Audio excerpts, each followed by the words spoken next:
Wait, hold on. I forgot to check to see what the volume is on this thing. Okay. That should be good. Alright, so YouTube is up. YouTube for once in its fucking life, decided to cooperate the first time, right? Okay, Kick is up. And Twitch is up. Okay.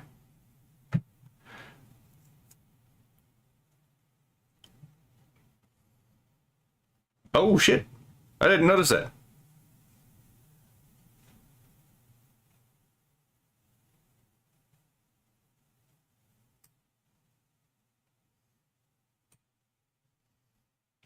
Alrighty then. Okay, let's see where exactly we are here. Okay, so Pro Chat seems to be being a bit of a bastard right now because the other two are up. And I'm not sure why they're not showing up. Hold on, if I go to actually my channel, that should probably pull that up directly on Kick. Yeah, okay, that pulls it up directly on Kick. Okay, so now I gotta fix the Pro Chat. And I gotta find an alternative to Stream Elements, because I was going to consider moving to Stream Elements, but if Stream Elements are going down, then that doesn't really fucking help me at all, does it? Okay. Let us see what the fuck is going on here. It says these are both offline, but that's not true. Let's go connection. What the okay. What happens if I do this? Okay, so it only sent it to Kick. That's not what it was supposed to do. Okay, now everything is back up. Now everything is actually up. Okay, I don't know why it took that long. Live, unstable. Fucking hell, mate. Okay, let's try this.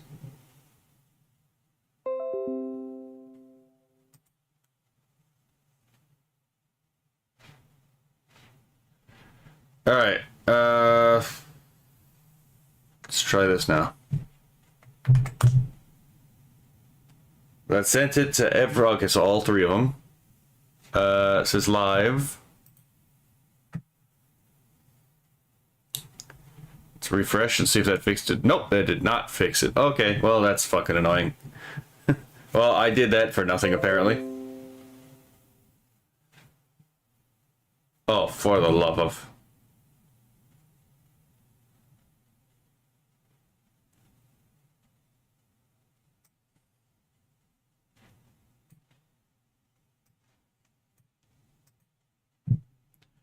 Alright, let's see how long it takes to come back online. Oh, well, I'm online again, and it still says unstable, so I did that for no fucking reason.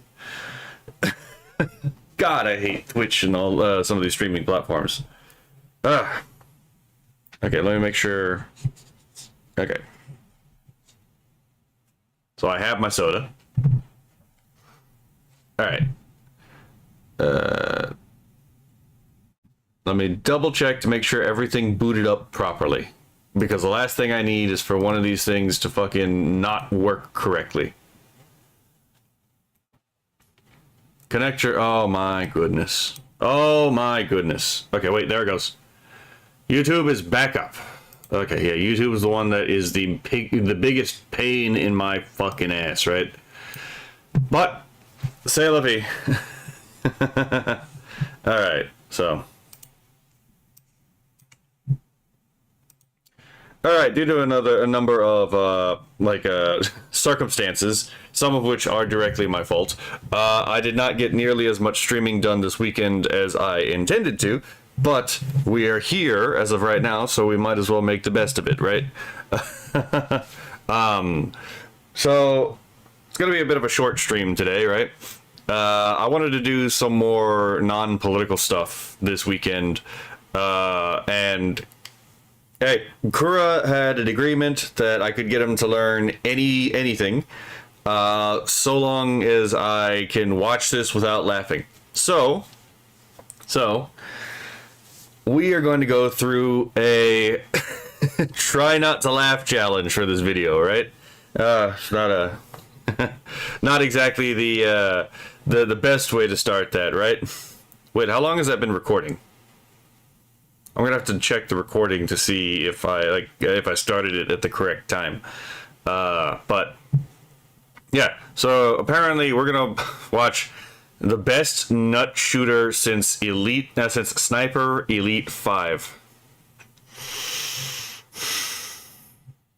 Oh, by the way, I don't think I didn't notice this, right? Fucking Smugglana for this exact same video. You can shoot Hitler in the balls, right? Fleekazoid. Alright.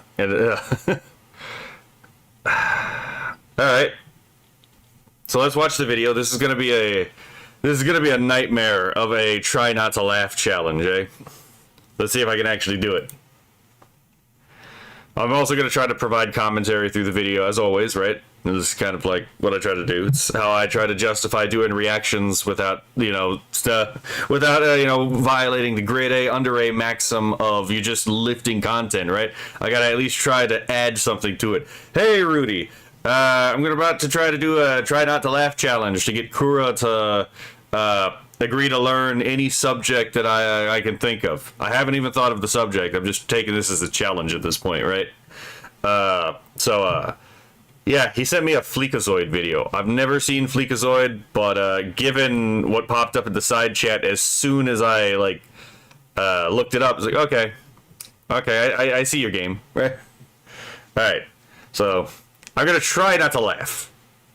I'm not gonna promise that I succeed, and I'm also gonna try to still do commentary in the video because I don't want to be a parasite just stealing other people's content, right? Captain Rudy said, "You mean shoot Hitler in the ball? He only had one." Fair. He lost one nut in World War One, right? Maybe considering he was channeling the spirit of Odin, maybe that was one of the ways that he justified it to himself, right? I was like, well, Odin sacrificed an eye, and I lost a nut. Therefore, we are exactly the same, right? Oh my God. So someone's gonna take that out of context, right? Let's see what we got here. Oh, this game. Oh, this is gonna be hard. As a try not to laugh, this is gonna be hard. That was already really funny.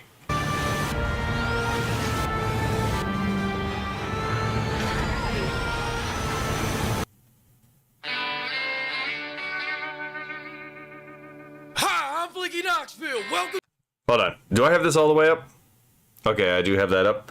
Let me double check to make sure that the actual... Oh, okay, that's where it... Okay. I actually had the Windows volume down, that's why. I don't think I've ever watched Fleekazoid. That's why Kura said, again, sent me this as a challenge. to Normandy. Oh! Nuts to guts, man. Nuts to guts. Oh.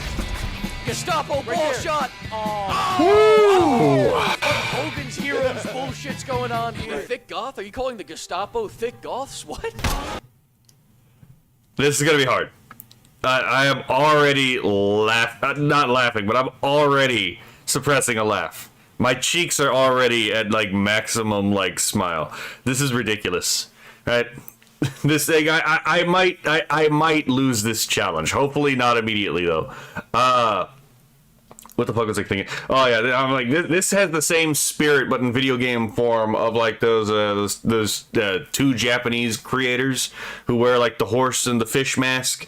And like the whole thing where they flip the bottle, and if they can get it to land correctly with the water, with like half filled, then it's the other person's turn. But if they fail to land it, they get smacked in the head with a pool noodle, which is never a pool noodle. Pull out a fucking rope or like a water jug and bash each other over the head with it. I don't know what it is about that. Every time I've watched one of those, I have laughed my ass off. I think I sent one to a friend of mine. And I'll play it after this to see if I'm correct in my assessment of the energy at work here, right? And by energy, I don't mean, the magic mumbo jumbo energy. I mean like the operation energy, like the original term use of the term. So let's see where we go here. As soon as I deball that one okay. bastard, I'm getting fried chicken. Welcome to Sniper Elite, the franchise that's all about quick scoping the Gestapo and doing silly little pranks on the German class of 1939. Yeah. Ooh, okay. Here's an idea. Take a shot every time you laugh. I can't do that. I have a history of alcoholism in my family. If I laugh at the chat, that doesn't count, right? But I'm still gonna try to not laugh at the chat either. It actually has to be the video. That was the terms of the agreement. Let's see. Bro, you're gonna laugh so hard.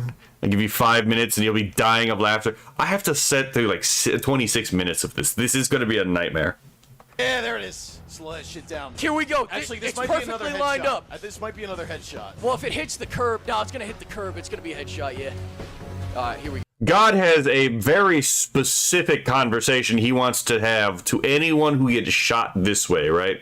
Bounces off the floor and just ricochets directly into someone's chest. It's like, all right, God wants to have a conversation with you specifically. I don't know what you did, but again, maybe it was something good and he just wants to get you to the pearly gates. Maybe it was bad and he's got some sense to knock into you. But again, what kind of cosmic like bullshittery is this? It's like, oh, okie dokie, I get to see your reaction to this one, yeah. Okay, again, I set the ground rules. I already set the ground rules for this Kura. If I laugh at chat, that's not the same thing as laughing at the video, but it's a try not to laugh challenge for this. So I'm also going to try not to laugh at the chat, right? So I'm going to try. Rip to me, because I've never seen a Fleekazoid video before. So, and I'm already having to suppress a laugh. Oh, no! Wait a minute, nut shot. I can't see! Nut shot! It was a nut shot! I don't know. Oh, hey, right? Oh, what did you do to God, right? What did you do to God that is, you know what? This is the conversation we're having now, right? Jesus fucking Christ. This franchise The Taco Bell almost sent me. is so beautifully formulated. That, you know what? It reminds me of the Legends of Evantris, right? Every time I hear a Taco Bell on Legends of Evantris, I laugh my ass off. That they can make their worst game in 20 years, and it's still more funner than most of the shit that comes out today. Oh, what? No way. No way. Slow it down. Slow it down. What the fuck is this? Oh my god, it skids off the street! Oh my god, watch this shit! Oh my god! Wait, It nut sparks shot? off Wait, that. is it a nut Oh, shot? please god, this would be the shot of the century right here. And then it twists sideways. no. Oh! And it smacks him in his stupid fucking face! What the shot! Shot of the century! That- No shot of the fucking war! way. That's That is a good shot. I'm not gonna, again, that's like some divine providence right there. the shot of the war right there! fucking way. Hand me Get my the Medal fuck of Honor! outta here. Hand me my Medal Get of the Honor! fuck out of here. And if you You have no idea how much my cheeks hurt. That entire thing, that entire skit was actually brilliant. I'm gonna be in so much pain after this. who've never played Sniper Elite, it's like We're 2 minutes in. I'm gonna lose this challenge. Hitman for people that have other shit to do today. And I'm sorry. Okay, I almost directly lost. Just see everything about that. People who have other shit to do today, plus just the clipping out of the wall from just the absolute lung shot. Everything about that is like comedic brilliance. Holy crap. Captain Reddy said, there was a case IRL where someone was drunk and fumbling with their gun in a hotel room. The gun inevitably went off and it shot one person next door who was laying down on his bed. The bullet entered right between his legs and went up to his lungs. I have actually heard of this case. It was like a bit of a mystery for a while, if I remember correctly. But yeah, absolute horrendous situation. Sorry, Hitman fans, but if this was one of your games, I'd be waxing the floors of the Eagle's Nest for an hour waiting for Hitler to slip and break his fucking neck. In Sniper Elite, you play as the band of busters, specifically double-chinned budget Jason Statham. Bridge should give you a better look at the defenses. What the fuck is that? It's fucking off-brand Jason Statham. We are... Okay, that one didn't get me because I don't know who Jason Statham is. I don't watch movies, so I know he's an actor, but I don't know shit about what he's in. Sniper Elite is basically the Mortal Kombat of gun games. Ah, okay. You know what? These do remind me of the fatality in Mortal Kombat, right? OSS agents, the pre-cum to the CIA sent behind... Oof. Ah.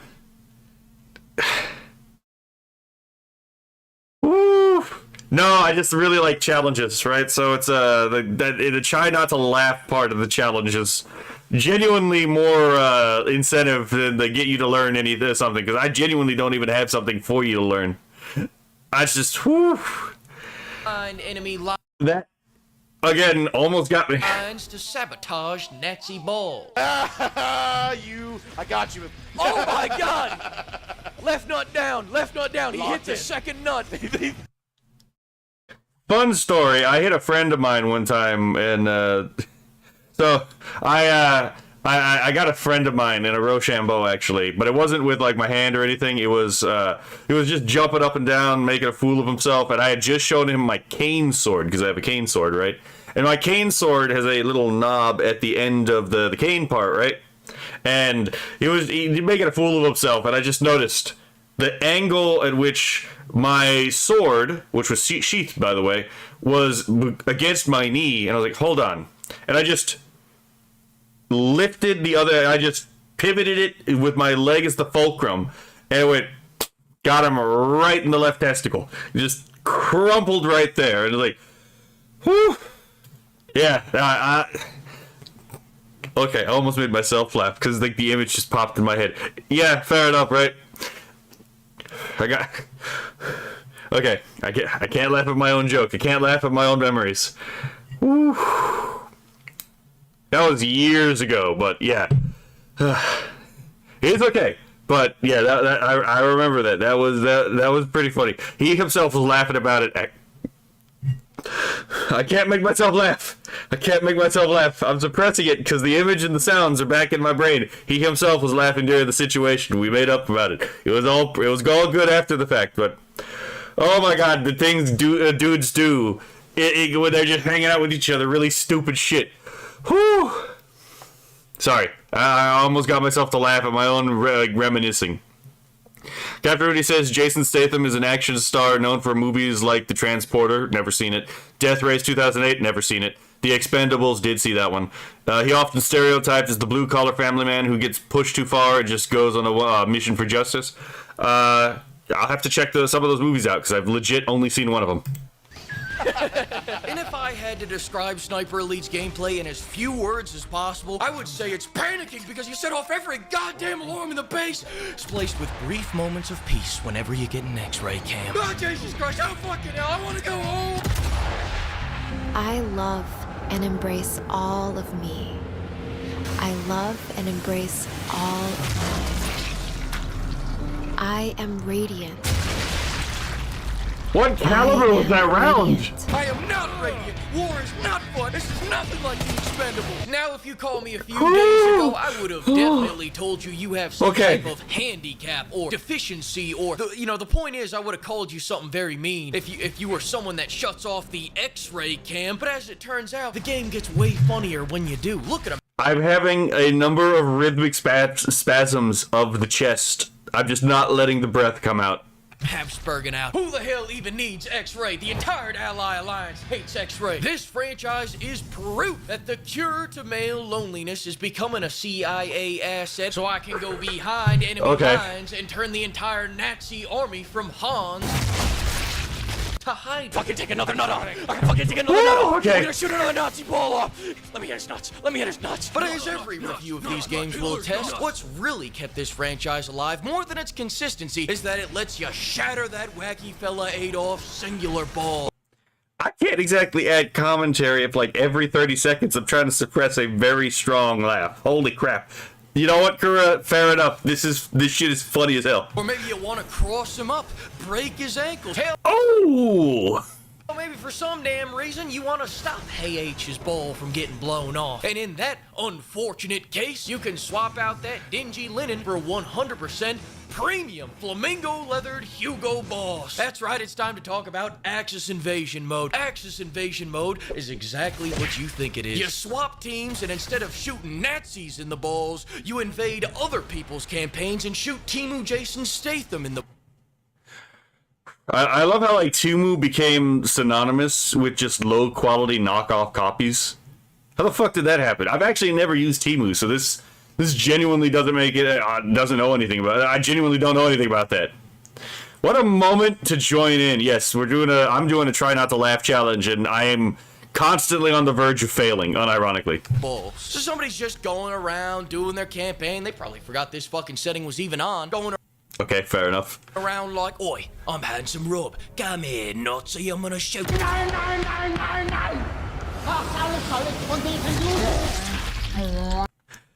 Okay. Ooh, the guy got Rochambeau so hard, he got fucking lifted and he ascended into the air. Right, just keeping his pose, he was just lifted into the air. The angels themselves came down and, like, oh my god. Oh, whew.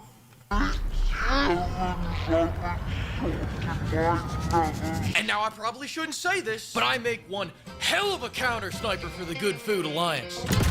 Well, hold on, what was that? Probably shouldn't say this, but I make one hell of a counter sniper for the Good Food Alliance. For the Good Food Alliance, okay. That, you know what, fair enough. That is also true, I guess, right? Is that, woo.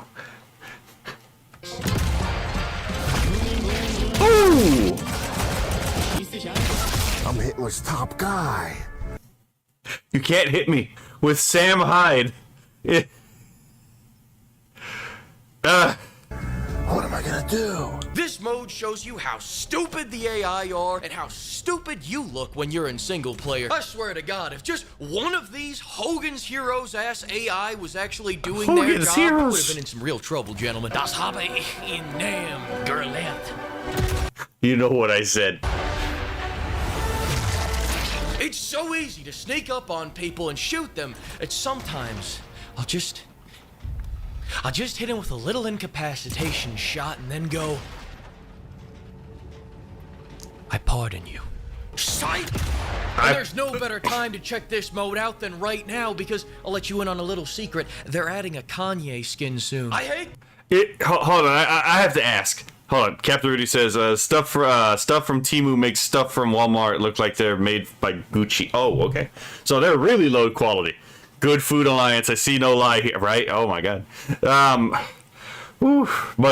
I have to ask: is there a what a freeze frame, right? Especially for a Twitch stream. In the fucking hell, in the game, is there a is there a strategy of like crippling a player so that the other players have to pull him out of the battlefield? Because I know that that's actually a real life strategy in like actual combat, right? Like sometimes snipers will shoot and cripple, but they won't necessarily kill. That way they can try to bait someone else from coming out to get the person they just crippled, so that they can then shoot to kill that person.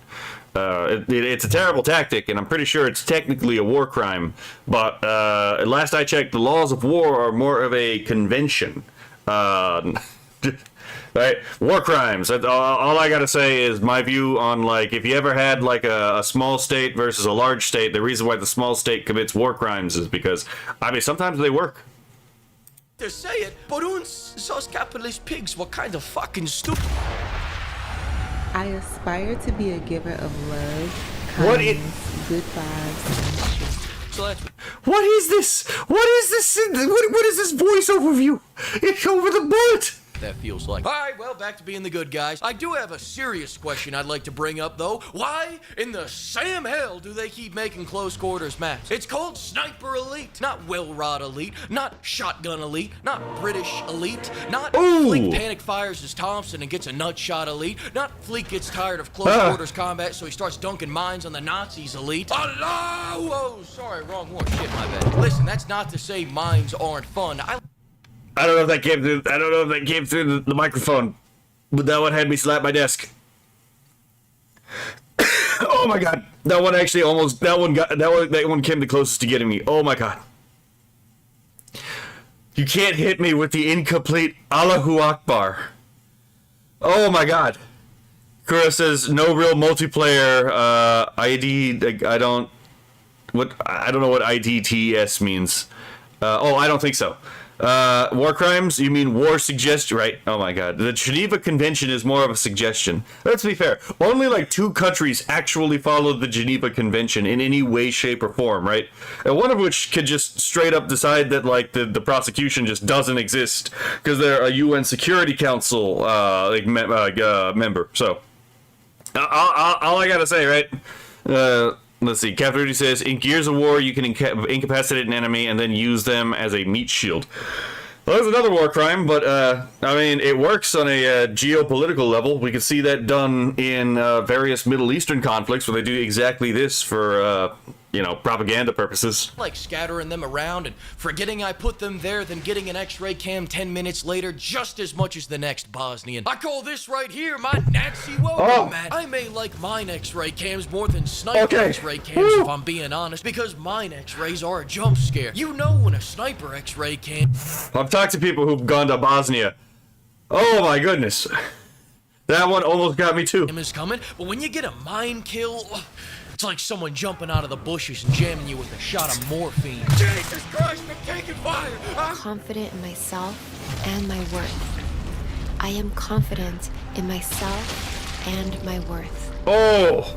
I shine brightest when I am my true self. And that brings us to our tale today. A few days ago, it was a brisk 80-degree evening in the Bucky's bathroom where me and Brother Fleek usually stream from every... Oh my god, he's pulling the squad slot.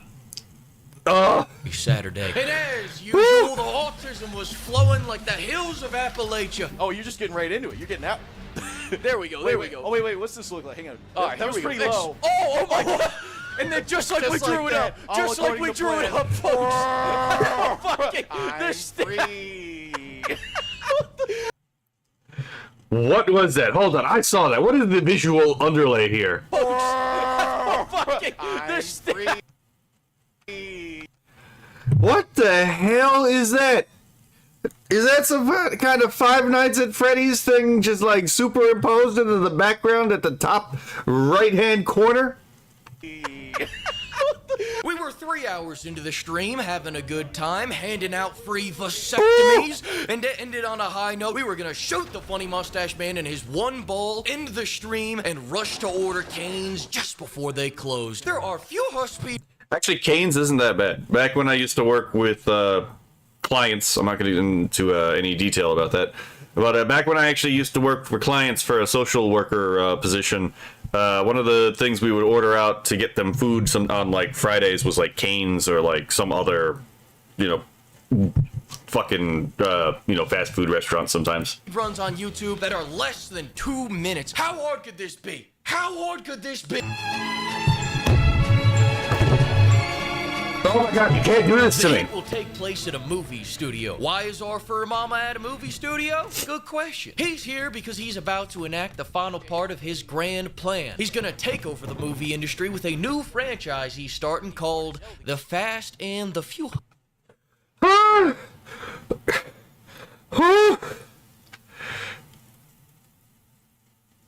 You did not make this easy, Kura. You did not make this easy. Our job is to deball him before that shit happens. We started here, and the funny mustache man gets out of his Volkswagen here. However, when you inevitably set off the alarm, he'll flee to go tweak in his meth shack over here. Because wouldn't you, if this is what you heard outside? Oh, we almost hit him in the balls. Is that an ass shot into a nut shot? I think that's an ass shot.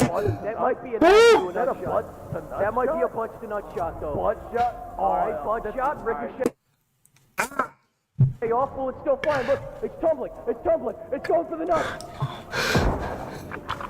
Damn, that one was too much shit, not enough balls. Unfortunately, You can't do this to me. Ooh. we didn't know dick This is cruel and unusual punishment. about any of that. This right here is a war crime. Only ball. Fuck it, we ball, which was the entirety of our plan. Oh my god. Going in. Because if the CIA taught me anything, you should never let a bad plan stop you from executing on an even worse How is that funnier than the joke that they just made? idea. We go by gut. Although later, yes, we did come to regret that. Honestly, It's painful. If we ran the mission back, we could probably finish this in like 10 minutes. You're stupid and you're wrong. You're smart and you're right. That's what I've said verbatim. As it turned out, there were two ways to do this mission. The 5-minute route where you hang a right and unveil 1938's Time Man of the Year while he stands out in the open, family jewel on an open platter. And then there's the way we did it. Do you... You know what? That does look like a legitimate CIA route. Oh my god. Whew. If ever the plan goes wrong, just blame it on the CIA, because they probably were the ones to fuck it up. Hold on. I got more in the chat. So, at Road. Yep, like the time when they threw cans of food to the Germans during World War I, during a break of the fighting. When the Germans asked for more, the Canadians threw what the Germans thought were cans of food, but were actually grenades. I mean, yeah, that's how you bait someone. The Fast and the Furious. That, yeah. I thought that was pretty funny. Captain Rudy says, that is my favorite World War story. And then, we got fucking Amber Paradox laughing at me, and then, Gengar twerking. See that? Do you see that thoroughness? I'm 10 minutes in, and I'm possibly, arguably, depending on how you define a laugh, may have already lost the challenge. It depends. We can go Loki on this thing and argue about what constitutes a laugh. That's the type of good shit me and my boy do. We put the special in special forces. The first Oh god, okay, fair enough. part of the plan was practicing our bullseyes from the tower. Alright, what about this guy? Yeah, this is it. This is your moment. Oh, fuck! Welcome to the intestine shot. I know, dude. It's like too low, and you're shooting him in his thick thigh. You know, too high, and you're rearranging his guts. Oh, All right. Well, kingdom come deliverance. you know, I needed a little nut grazing practice so I could be ready for our prom queen to be. Oh, it was on the money. No X-ray, but on the money. Are we sure about that? So is this just like a community meme of just like shooting each other in the nuts in this game? That body shot. Get the fuck out of here. But all the blood came from the dickle region. The dickle region. My 10,000 balls. I was popping more nuts in a day than an only Cam's mom. Okay. I need to step up my game. I knew I wasn't funny. I didn't realize how unfunny I was. That's money. That's money. I'm gonna be honest with you. That's an intestine shot. I'm sorry, Flea. Nah, can't be, dude. Don't do this to me right now. I'm sorry. That's an intestine shot. We're gonna find out in a couple hours. In a couple hours. Oh, I just listened. I think I just shook the nuts. No psychology. I got the nut. I got a nut. Got the nut? Pause that. Enhance. After an official review of the play, ruling that shot testicle torsion. A nut was not popped. Automatic first down. Okay, so you get more points for popping the nut versus torsioning the nut. Although, to be fair, the torsion itself is probably just as crazy. Formed up and shooting like the CIA. Not that I think the torsion would have been anything. At that point, like, if you're ripping open the scrotum like that, that's just gonna fucking fall out, let's be fair. In November of 1964. Oh, fuck. Ball shots all the way, right? Fuck, I hit the passenger. Ooh, right through his vertebrae. Oh, man. Oh, fuck. Damn, wasn't I aiming for the driver? I could have You sworn I were, was. but like I feel like the movement. Wind shear. The bullet whizzing past JFK earlier was... wait, we're already halfway through the video? Okay, fair enough. But, I never saw it coming. Clearly, with shooting like that, I was ready for part 2 of our plan, making it out of the parking lot. It took us 30 goddamn minutes to do this because I kept dying of natural causes. Shit, at least I went peacefully. Oh, fuck. Hey, Leave the other guy. Big hug. ooh! Fuck. Get it down. Why did you go hand to hand? Zoid at it again. That was the natural cause being stupidity. Shot in the heart. You're too late. You give Nazis a bad name. All right. Okay. Hang on now. Oh! That's what you just hit me with that verbal. No. Here, I'll Fuck get you. you to No. Nah, man, I'm gonna get us there. You just hit me. You hit me with a verbal bomb right there, and those words made a bullet-like impact into my brain. Listen, I'll get us off. We got so desperate, we tried to lure out our Austrian painter with some mating calls. Yours, come out to play, yeah. God damn. Come out to play, yeah. That first joke about the nut shots in the background was definitely way funnier than that one, to be perfectly honest. What are you doing? I was gonna try to shoot his bomb. I was rattled by the few come out to play. Now, for the record, I'm starting to learn that, like, when someone is, like, leagues funnier than me, I don't have a lot to say, right? I really wanted to play good, but the tism was flaring up too hard. Skipped off, nut shot, skip up, shit up, ship up. Ooh. Show yourself. Hey, you know what? Pierces your sandbag through the body, off the ground. Boop. Wait a minute. Oh, through the knee. Oh, this poor Through bastard. the knee. All this lack of. Well, I mean, like, depending on how far that penetrated, that could be a decently quick death, right? I don't know, did it penetrate that aorta? That would definitely quicken up the bleeding out process. Fried chicken in my system started making me delirious. The words weren't wording anymore. I can get you to hit. You're gonna do. You listen. You're gonna get us there, all right? When I die, we're gonna let you just take a crack at it, all right? Oh man, that was almost nuts. Levitate him. Ooh. Hey. The fuck? Oh my god! Like, what causes that? What is the actual mechanism that causes this in the game? Like, you get shot, and then, like, there's an upward force, obviously, that's pushing the character up into the air. But it's so cartoonishly ridiculous. Like, what is the actual... I want to see someone do, like, a physics analysis of this. Why is Gengar still twerking in my chat? What is going on here? There's just multiple rows of Gengars twerking in the chat. You're going to heaven. No, you're not. No, you're not. My bad. I meant that because of the direction. That was the fake out. I meant hell is what I meant. Retract that from the record. To hell, you despicable clown, right? Eventually, I just took my Purple Heart, accepted the nickname Chokazoid, and Was that a pimp behind him? retract that from the record. Eventually, I just took my Purple Heart, He's got that fucking pimp behind the general. What the... Well, is that a general? Hold on. Well, it doesn't really matter, but anyway. accepted the nickname Chokazoid, and handed the controller to Brother Fleek. All right, take us to the man. Just get us there. The baby Hitler. Okay, fair enough. Settle in, because if you thought I was bad, we come from the same sack. This guy is so fucking bad. We were out of the parking lot in less than 5 minutes. Time for part 3 of our plan, finding the one-nutted bastard before he flees to Latina land. But I'm not gonna bore you with the play-by-play. Just remember, this is how you should do it, and this is how we did it. We found that. I mean, you're not wrong, Kura. I mean, that is obviously what's going on. I just want to know, like, what the actual, like, integers are that are causing that, right? But, that is fair. That is what's going on.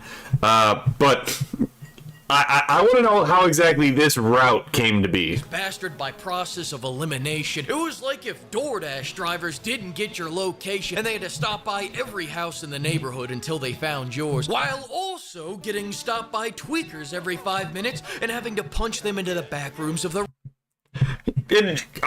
Just punch that guy into the ether. Right. Keep going to the wall. Yes. It was... Gengar dances better than Cosmic? Oh, you have no idea. I can't dance to save my life. The only dance I know how to do is the waltz. 20 minutes of us wandering around, finding everywhere the funny mustache man wasn't, while running into glitches that have been passed down since Sniper Elite 1. Like we found...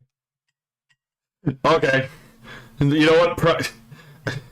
Is there a prop hunt mod for this? Some explosive rounds and got really excited about the prospect of nuking a nut. Oh my god, thank god! We're gonna explode his nuts! Which for the record would have looked awesome. Check this out.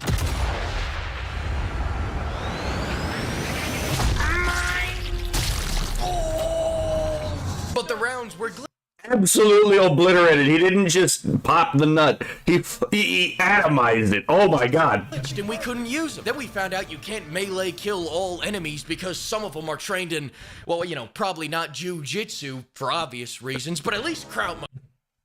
Woo! Okay. The obvious joke again. A guy or something. Little did they know I'm trained in fully automatic weapon. Go fuck.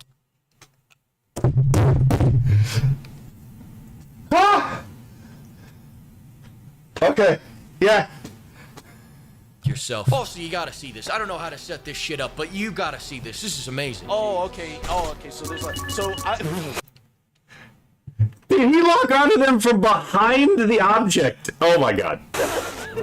Nasty marks right there. Okay, never mind. It took us so long to find our mark that Kane's was getting so close to closing and Brother Fleet started going primal. by the way, I have chicken nuggets. We had Oh my god, it reminds me of the old World of Warcraft Everyone knows what the Leroy Jenkins. Oh my god. Taking so long to find the funny mustache man that the pimps in the chat start asking for motivational speeches to pull him through. Flick, can you hit me with a motivational speech to keep my head held high? Well, listen, you gotta keep your head held high so that I can fucking shoot it and get that nasty X-ray kit.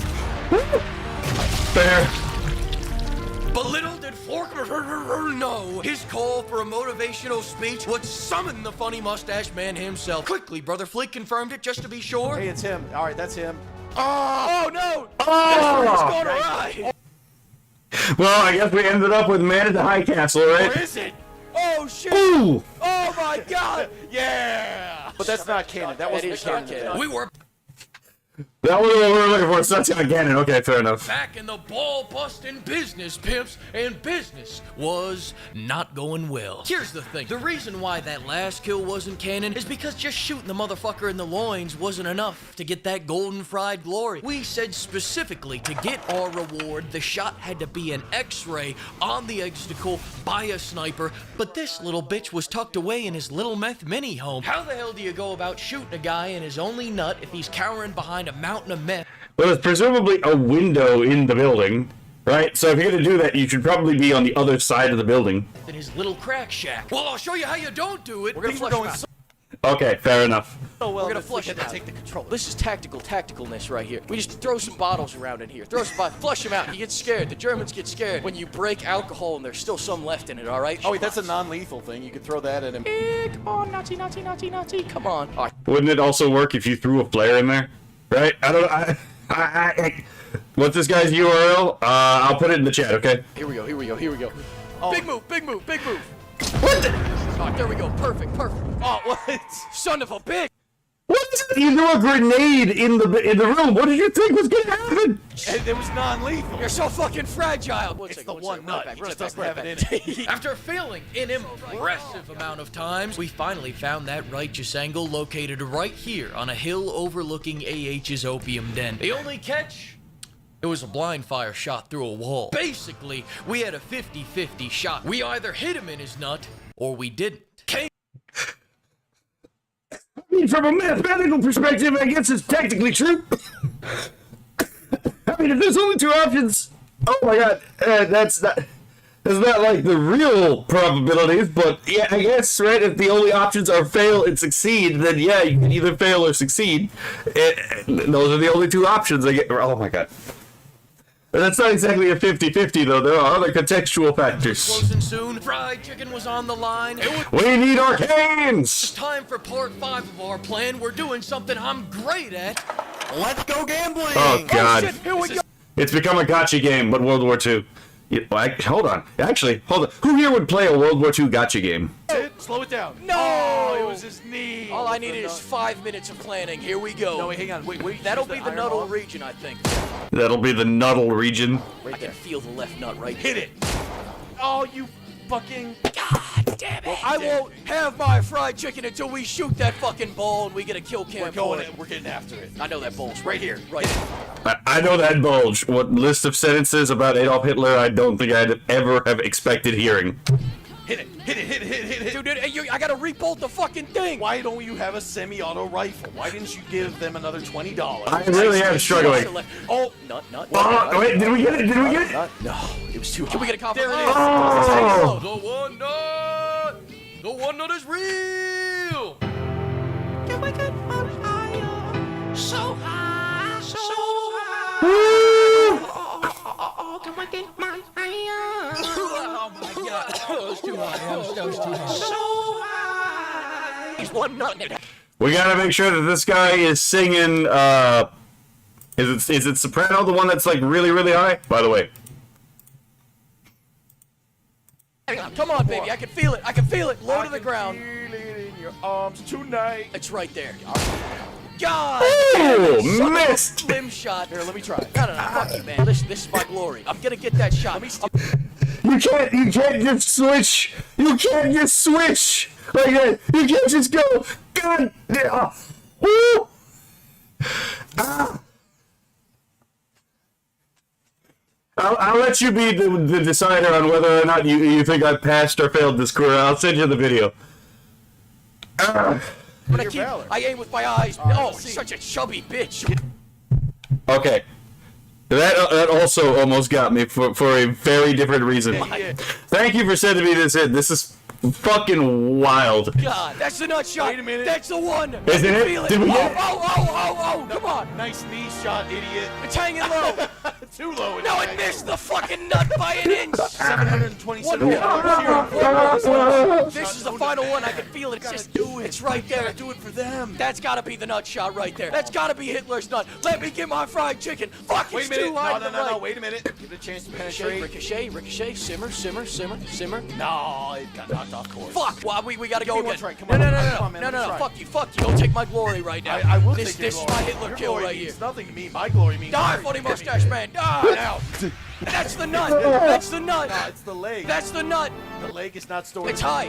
Oh, fuck. Too high. No, man. Little Listen, bit. man. Come on, man. I got this. Kill Hitler 10 times. Hey, you're farming it. Dude, I'm getting it. Give me that ball, funny mustache man. Give me that nut. Give me that Aim nut. with your eyes. Aim with your heart. Fuck. Oh, no. I don't want to delete this fucking save.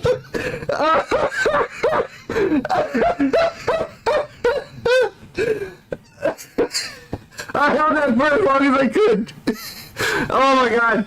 It was like a dam building up pressure. I was like, hold the line! Hold the line! Everything about that last fucking skit. Oh my god. Okay, well, I definitely actually lost uncontestably. I almost got through it. I got 19 fucking minutes in. Woo! Ah! Here we go. Incapacitated. Higher. I just gotta feel this. That's the nut. That's the nut. That's the nut right there. I can feel Here it. it is. I can feel the nut in the air tonight. Come on now. Let me get my fried chicken. Let me get my fried. I used to be an adventurer like fucking you. foot. You know, if nothing else, this is a fantastic way to farm levels. I guess it is. I Right. guess it is. It takes so long to reload. Too high. Oh, you have to do it too high. I got the lineup. I know exactly where I need to hit him. I'm telling you guys, have confidence. Where Could you fucking imagine? They almost made it. Woo! Could you fucking imagine? What was all you need is kill, right? Or what was that fucking Hollywood adaptation? Like Live, Die, Repeat, or whatever the fuck that was, right?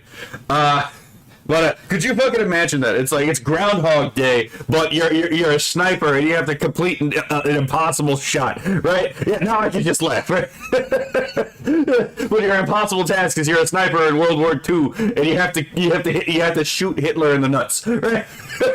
you can kill the guy, like shoot him right in the head, and then all of a sudden you just find yourself back at the beginning of the loop again. Like, damn it, I have to shoot Hitler in his one remaining testicle, right?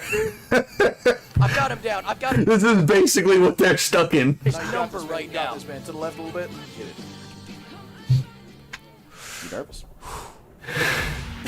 That's just nut. I felt it when I pulled the trigger. Did you? I can feel it in the prophecies. That's the nut right there. You know what I That's the love nut about right there. That's the nut right there. That's the nut right there. Wait a minute. Dip down a little No, bit. it's a little That's bit the too nut low. right there. Oh, no. You fucking... As soon as I saw that angle, I was like, nope, that's too low, right? Oh my god. Woo.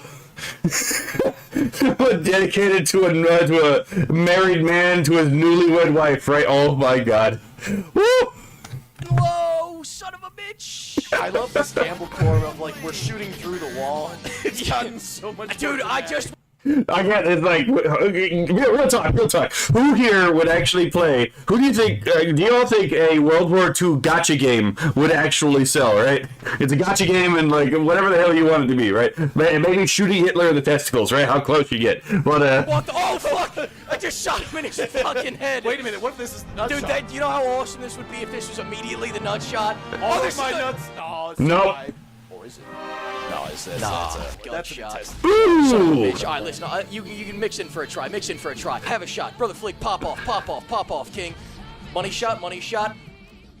Feel it. Oh, he lined up perfectly for you, like a good fucking dog. Oh my God. It's okay. I fucked up the shot. We're gonna hit his leg. No, it's right in the Oh, dick. wait! First No. try, right in the dick. My glory. Oh, got it! My glory. Right in the soul survivor! First try, right on his fucking nut. Oh! Well, shout out to Brother Flick. You know try what? again, Nah, man? he got this shot, everybody. You know what? Good shot. It may have taken us off the tries, but it I worked. win at the end of the day. I'm gonna get my fucking fried chicken. We did it, bitch. Oh, my You should God. get fried chicken. I should get fried chicken. Every motherfucker should get his canes in here, because this is how they celebrated World War II. When canonically somebody shot fucking the funny mustache man's balls off to end the war. That's how it ended. You really had to fucking shoot him on your first shot. Right on the butt. That's actually a pretty fun. Give me a high five. That's actually good shit. Okay. Well. Yeah, I definitely lost that one, right? Oh my god, thank you, Kuro, for sending that in, because that was actually, again, I know the beginning of this video definitely didn't have a lot of the commentary I usually put in there, because, you know, trying not to laugh my ass off, right? But, that was really fun regardless, right? Which reminds me, this actually kind of...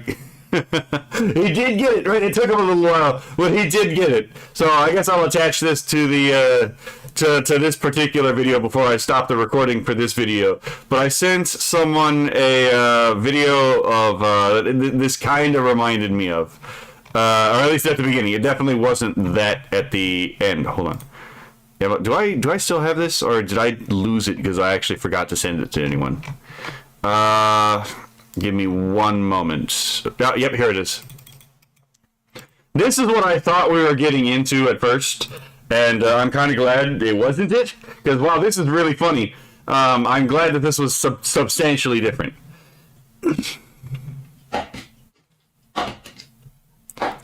I don't know what it is about this. This just entertains me. There's something in my lizard brain that just finds this funny.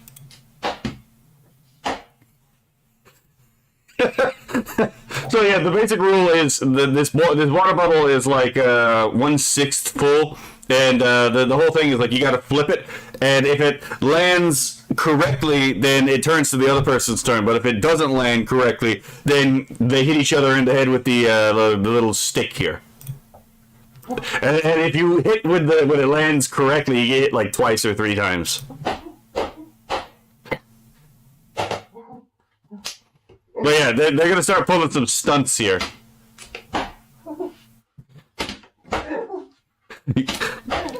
You can tell there's some anger building up with this.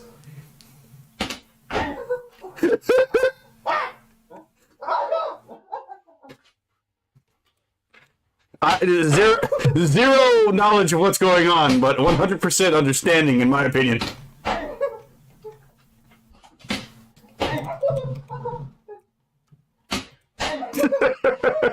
I don't know what it is. It's just something in my monkey brain makes me think that this is really funny.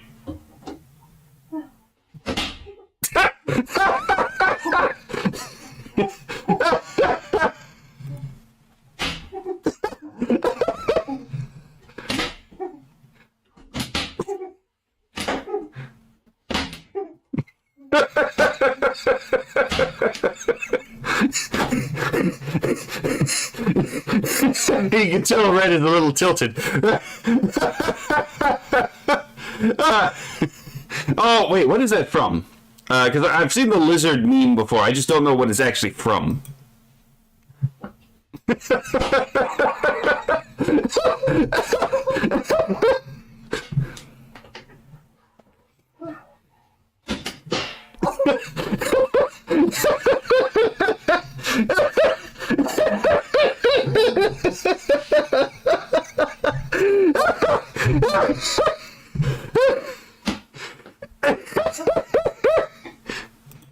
Oh my god, you know what this reminds me of? This reminds me of the base camp episode where they were talking about like different groups and like average IQ scores, and they said the one thing that I'd been telling people for a while, where it's like, nah, Asians are not on average smarter than the Europeans. They just work harder.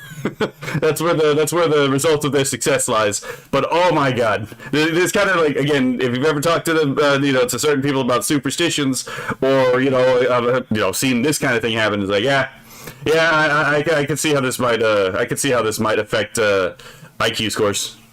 It's funny as shit, but yeah.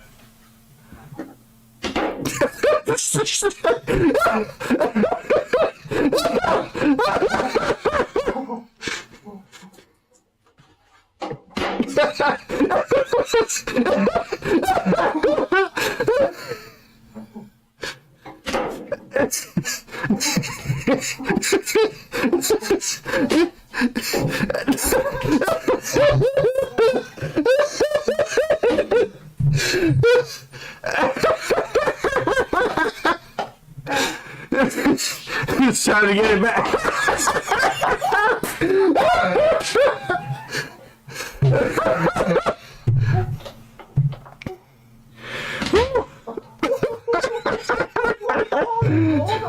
It's a fucking, yeah, I know shit right there.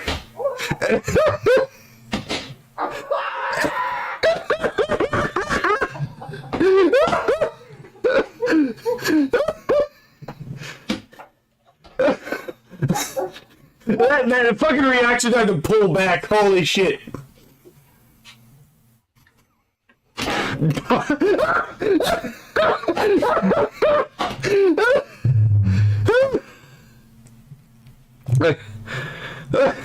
We very well might have lost. Yeah, we might have lost it. I got one more of these, then we'll get back to regularly scheduled programming. Oh my god, is this the one with the horse? Please tell me this is the one. No, this is not the one with the horse. Fuck! Did I actually remember to send the one with the horse to someone? Please tell me I remember to send the one with the horse to someone. Oh my god, because that one was just so fucking funny. Whew. Okay. It looks like I did not remember to send the one with the horse to someone. Fuck! That is, like, legitimately disappointing, because that shit was fucking funny. Oh my god. I'm just gonna do one more pass through my messages. Whew. Fuck, okay, I didn't send the one with the horse to anyone, because that was genuinely funny. Huh. Okay. As I said, we'll do one more of these, and then we will get back to our regularly scheduled programming.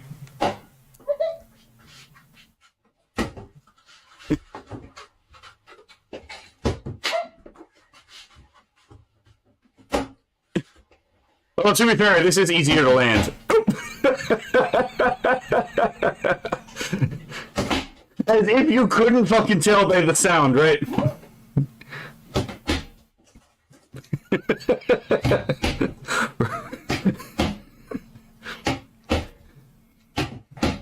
What's the thing Leaflet said? That, like, you got to think about a game designer. You have to think about, like, how how it is that your system is going to be exploited. Well, when your mask conceals your ability to see, I can definitely see how this would affect gameplay. Captain Rudy says, "What do bird pizza, a frozen beer, and a pregnant woman have in common? A dumbass who didn't pull out." Fair enough.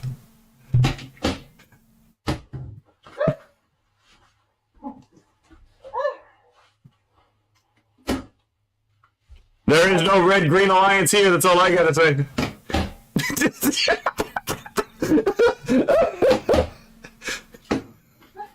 The fucking masks, I think, sell this shit. Holy shit.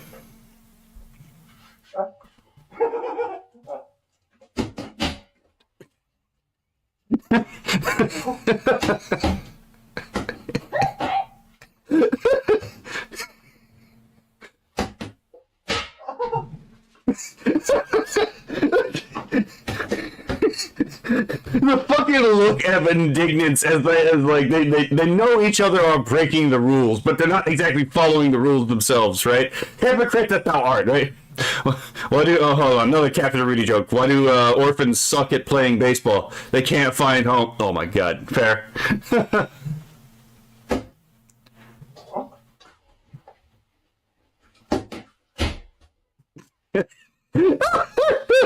Oh my god.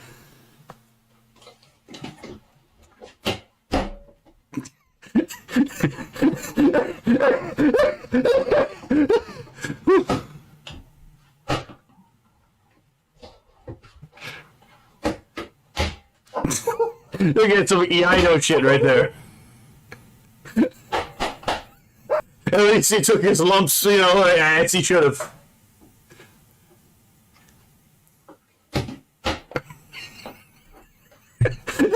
fucking pause every goddamn time.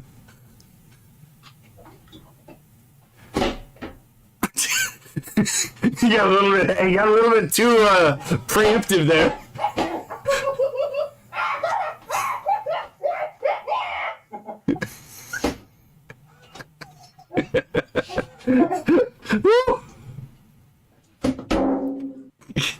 Bro needs to actually wait for the thing to happen. Holy shit.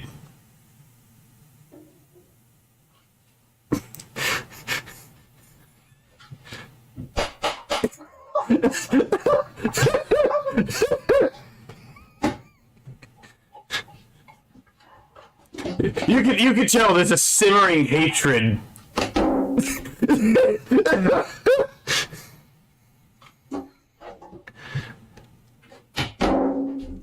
I don't know what the fuck is going on here, but it entertains me endlessly.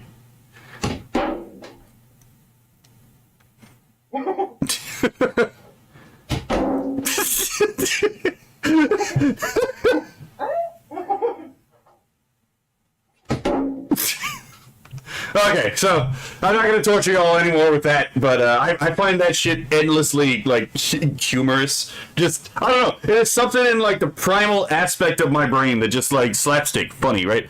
Oh my god. Whew.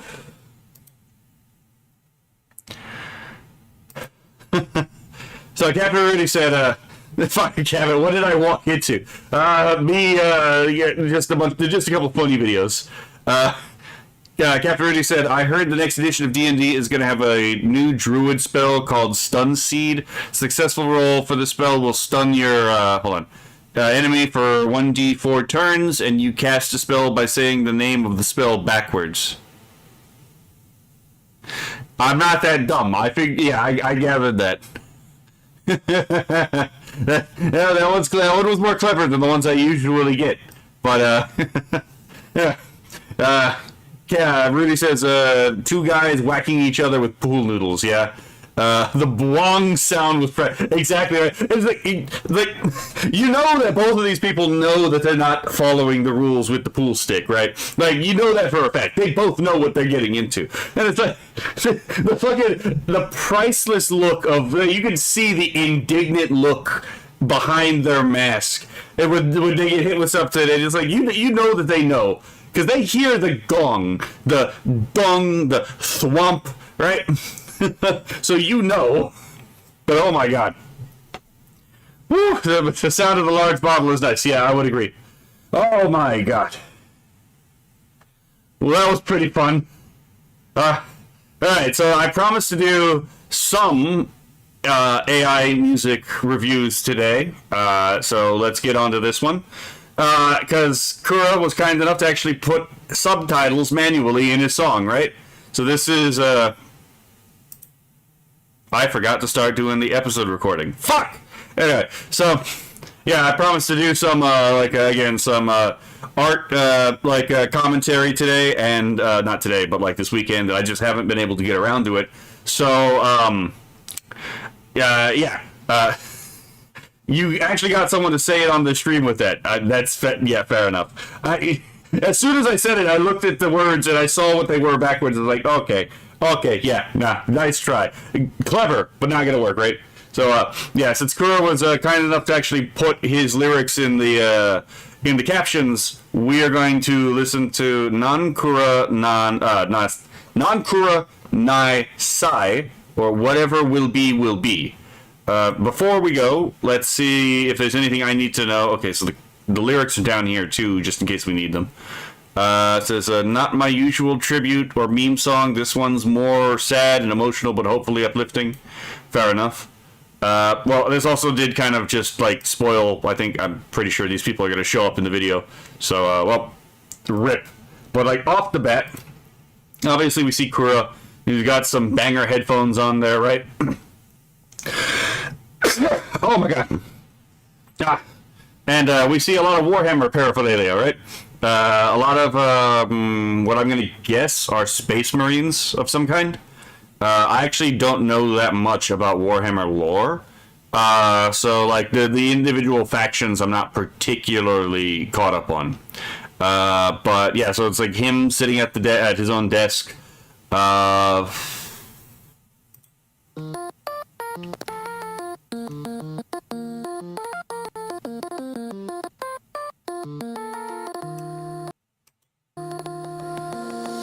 damn it. Okay. Okay. Hold on. Kuro says, well, hold on. Firestorm said, thankfully, ads ain't long. Oh, did y'all get hit by an ad? well, apparently, yeah, at least they're giving me ads now, right? Hopefully they can, I don't know. Hopefully, you know, something comes about that from that, but, hold on. Yeah, body language said a lot without face. Yeah, fair enough. Kura says, it's not my best, my second vid, but solid, I'd think. Probably. Most of the work that the SCU does is pretty solid. Oh, excuse me. Captain Reed says, there's another streamer I almost got to fall for it, and she thought it was hilarious. She put in a stun seed command where you can cast stun seed at anyone in chat. Fair enough. Shadows linger long, trials knock you down, waves of stress come crashing, try to pull you under now. Ooh, okay. Yeah, so there's a shoulder injury in here, I guess. Back stack like mountains, hiding every ray of sun, but deep inside you're burning. The quiet war's not done when your heart grows heavy and the tears begin. I'm gonna have to ask Kura, how much of this is actually based on something that actually happened? Because I know that was like one of the things that was in Brewer's video, where it's like a substantial portion of like his video was actually inspired by things that actually happened in his real life, right? And I do know you've told me that like you've had injuries in the past, and this is an injury that, you know, people sometimes go through, like right, is like a rotary cuff tear. So I don't know if that's what's going on here, and I don't think it is, but so it's like, yeah, we saw earlier here, the conversation is like again, I fucked up, I'm so stupid, I hate this. So it's like a friend, non kura nai sai, whatever will be. So it's like, again, it's not really a defeatism thing, it's more of a, well, we can't change it now, we just have to move on through it, right? And here we get here where the doctor, who's just showing the shoulder injury, says you'll never be able to regain use of your in your left arm. Which actually, hold on, let's go back to this.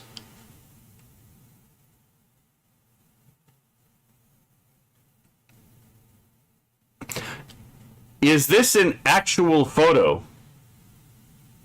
Okay, so so these some of these are factual. All of it? Okay.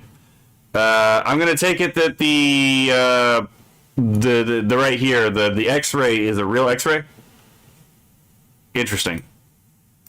Okay, well, knowing that, let's move on. The quiet war's not done when your heart grows heavy and the tears begin to fall. A gentle whisper rides the wind and softly starts to call.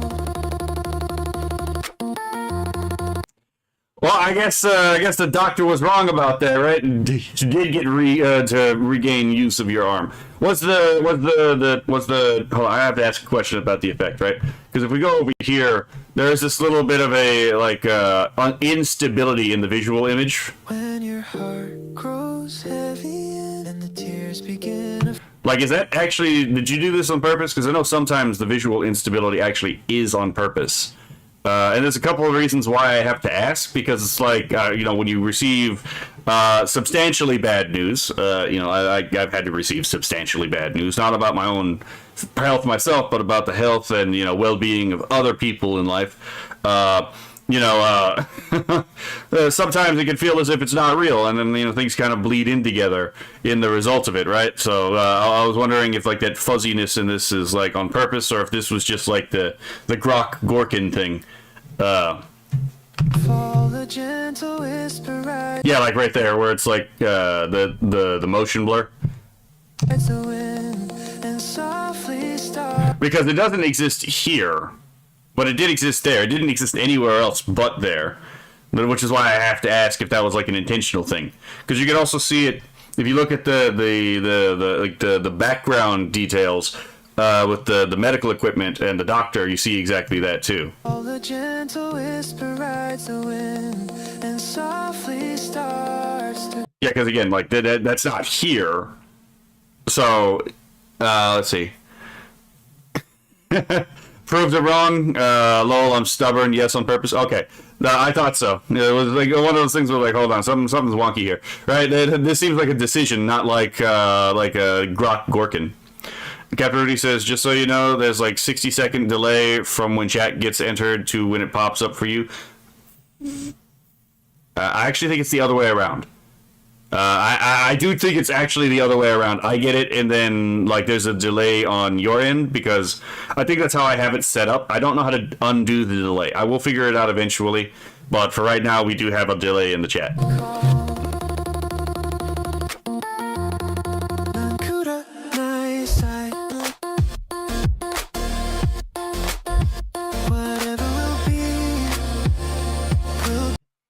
So I'm gonna take it this is like physical therapy, or is this Don't give up, don't surrender through the pain and through the fight. Tomorrow's waiting gently on the other side of. Okay, so Kura said meant to signify it was a memory but couldn't replicate it. I mean, that's fair.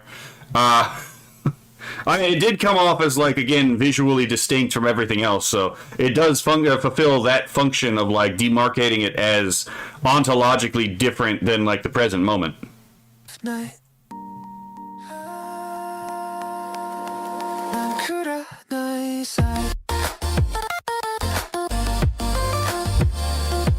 Is that supposed to be the source of your inspiration here? Right? Because I know love can be a hell of a motivator, right?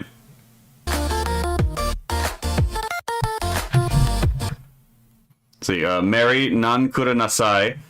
It might sound like gibberish, but to my family it means whatever will be, will be. Kura, huh? Like the nickname you gave me, that's why I gave it to you, silly. Even if I died, don't you dare forget it. Nankura Nasai. Promise me. Wouldn't dream of it, Mary. I promise. Alright. We're getting into definitely some feelsy territory, if we weren't already there.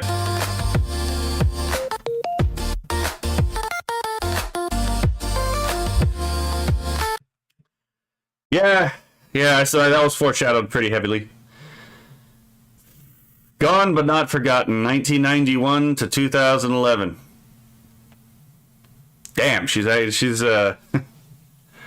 actually just like 1 year younger than me.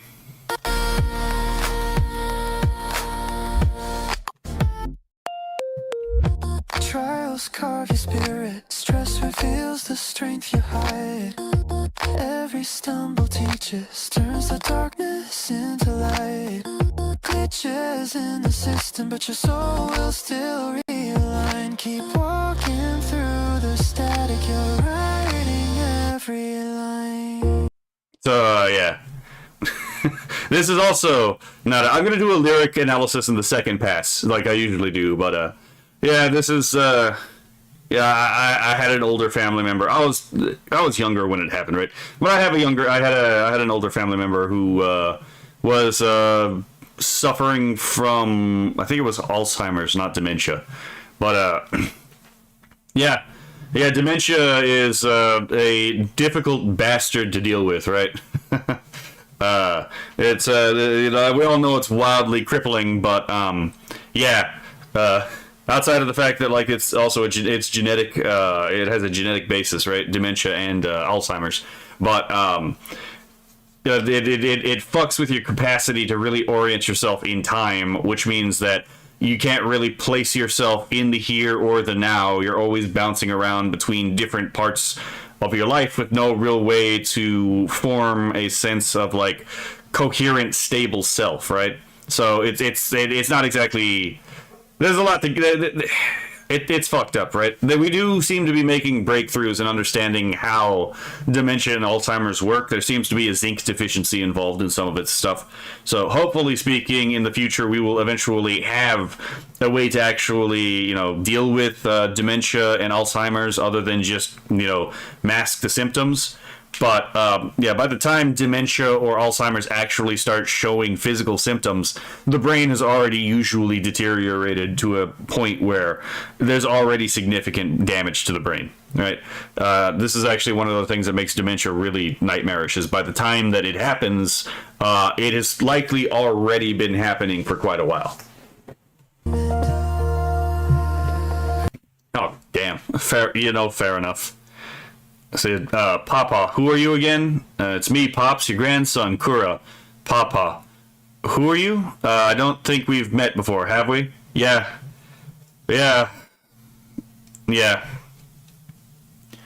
Remember a family member, because I had a family member who was killed by friendly fire, I think it was in the Iraq invasion. Really, really bad situation. Like, really, really fucked up situation. Killed by friendly fire. But that particular family member that had autism, right? Again, they can't orient themselves in time, right? So they find themselves being like 5 years old, or 18 years old, or 20 years old, or they get fixated on a particular topic that they ramble on and on and on about over time, right? And they can't really orient themselves in the here and now. And I remember a family member telling me a story about that particular individual. And, she was asking for that particular family member. And then they had to tell him, it was like, he died like 5 years before that.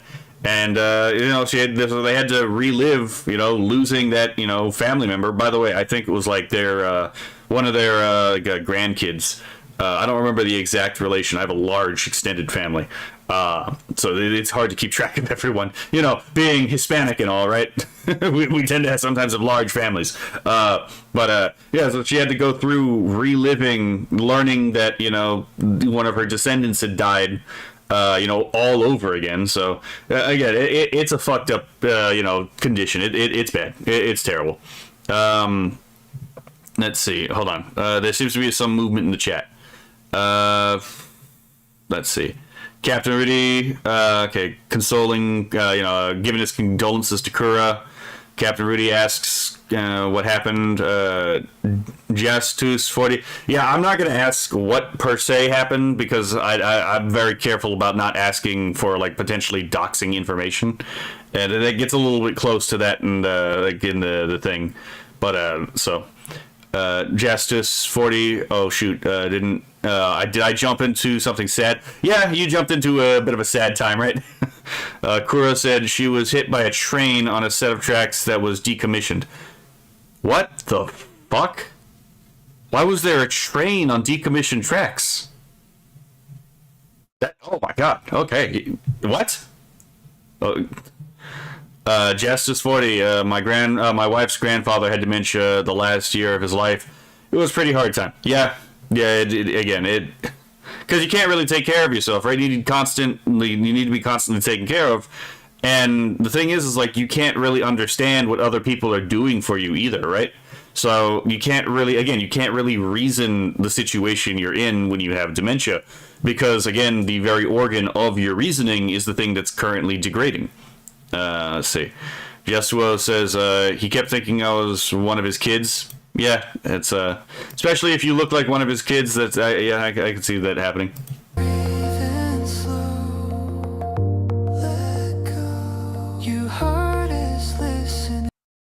Okay, so Papa, well, since you're here, want to talk about Jesus? Nan kura nai sai. Papa, what do you say? Couldn't hear ya, Kura? It's nothing, Pops. Let's talk about Jesus. Your story's not yet told. Close your eyes and feel it. The warmth that's turning the cold to gold. That was a pretty nifty little animation. Hold on. Hold on, did that say Quangos on there? Close your eyes and feel it. Does that say Quangos go home? The warmth that's turning the Yeah, it does say Quangos go home. Nankura Naisai. I can definitely confirm this part, like from personal experience. just the advent of AI content creation has actually just like made things more fun, right? So I can definitely get by this. Not just like making things with AI, but also like seeing what other people are making with the AI, especially when it's things no one else would even bother making because no one would really cooperate with you otherwise. Otherwise, so you have to turn to an AI to make it. So yeah, it has been definitely rewarding to be in these communities and like see what people are actually doing with this stuff. Especially considering that a lot of these people, it's like, oh yeah, the internet has become fun again, right? Whatever will be. Don't give up, my dear one, through the setbacks and the strife. Embrace the broken pieces, they're the map to your new life.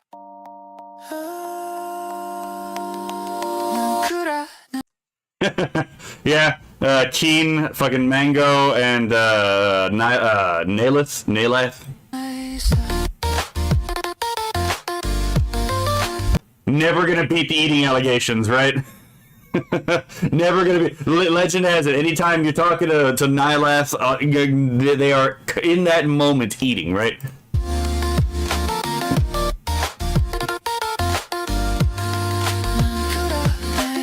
Is there any specific meaning behind the food that was picked in there? Hold on, let's go back and see what we have here. Because we seem to have a chicken or a turkey, which, by the way, oh my god, I love poultry meat. We have like bread, what looks to be some spuds, like French fries. Let me move these. There's a little bit of fruit in there. I can't really tell what kind of fruit it is.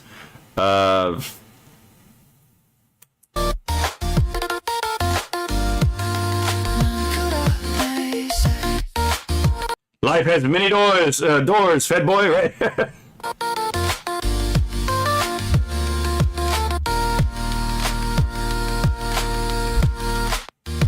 Whatever will be, it's gonna be just fine.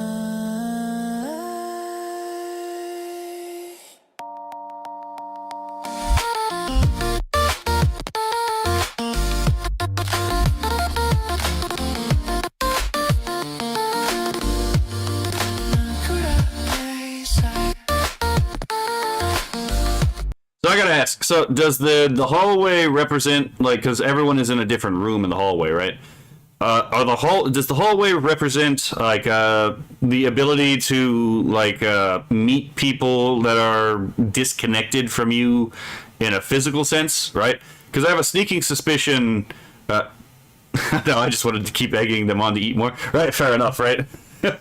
What's funny is I actually am myself eating in a number of these streams. It's just you don't hear me eat in a lot of these streams. But I'm not eating right now. But like in some of these streams, I actually am eating. Yeah, so I have to ask about the hallway thing too, right? Because I noticed that like in the hallway, we see like again, person disconnected by time, not necessarily space, right? We see someone again disconnected by space, but not necessarily time.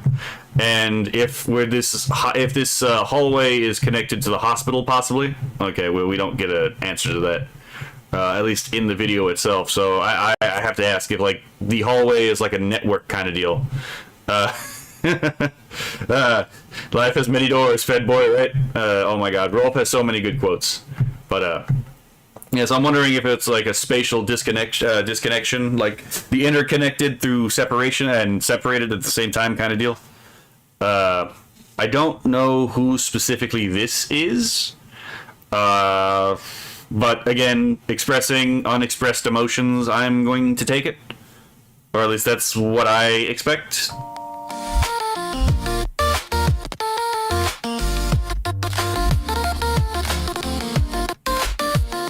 Wait a minute, hold on. I'm a fucking idiot. Is this supposed to be you, Kura?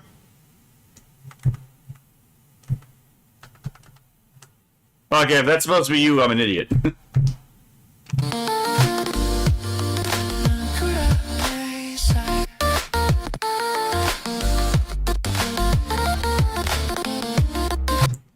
Well, that's JJ, I think, right?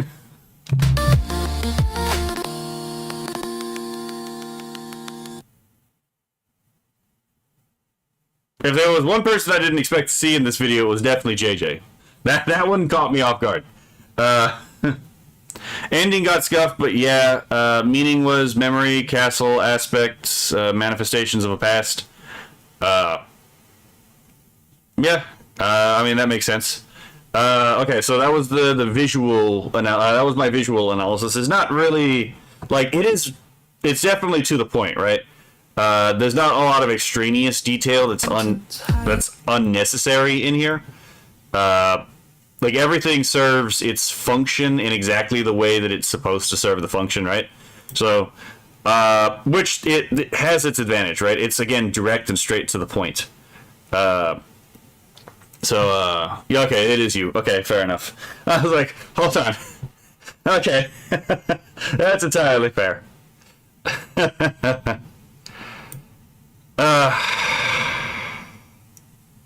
I don't know if I'm gonna get copyright struck for the next video I'm gonna put on, but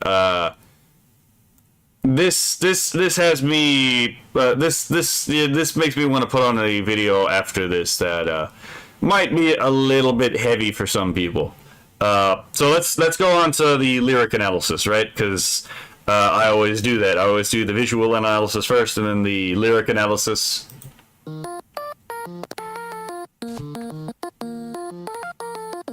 And again, thank you for the love of God for putting the captions in there, because holy crap, yeah, that one got me in the feels too, man.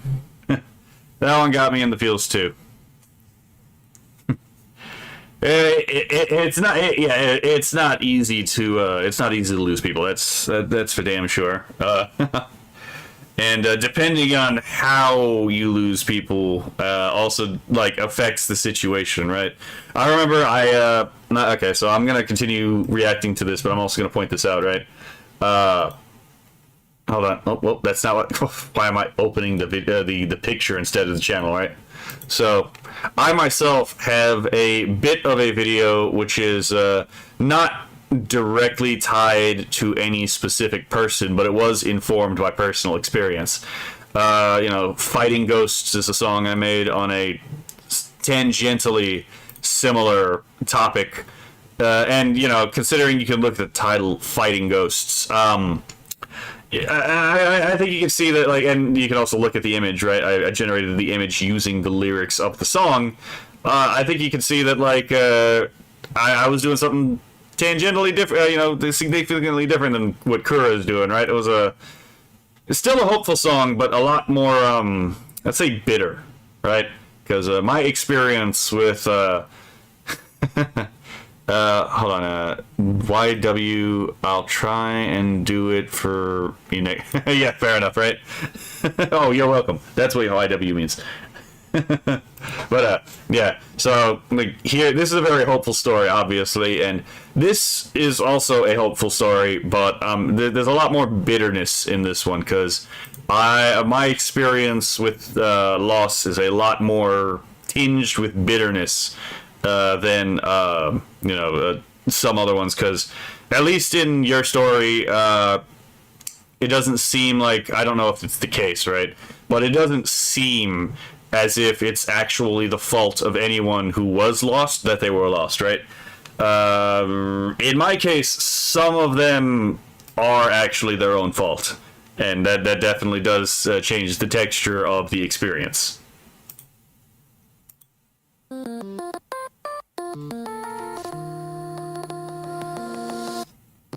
Shadows linger long, trials knock you down, waves of stress come crashing, try to pull you under now.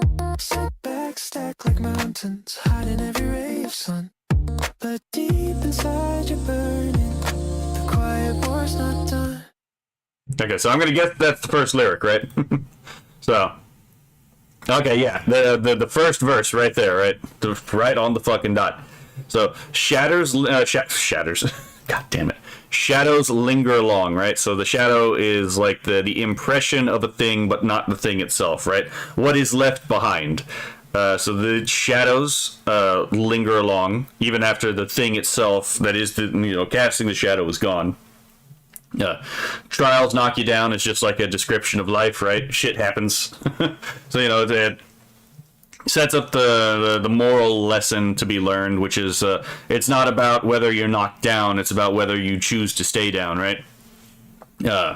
Waves of stress come crashing, trying to pull you under now, and again, get caught in the undertow. The waves of stress. Now, technically, there's actually two different kinds of stress, right? Very obviously, Kura's talking about distress. And this is the thing you learn in biology. There's actually two different words for stress. There's a beneficial stress you actually need to survive, and it's called eustress, or literally good stress.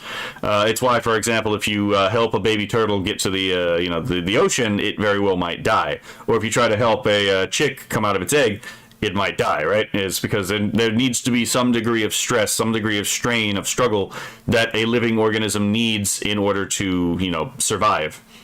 Distress is the exact opposite. That's stress that is actually harmful to the organism. So that's what we mean here, obviously. Waves of stress come crashing down. Try to pull you under now, because again, they're not building you up. It's actively trying to pull you into the undertow. Setbacks stack like mountains.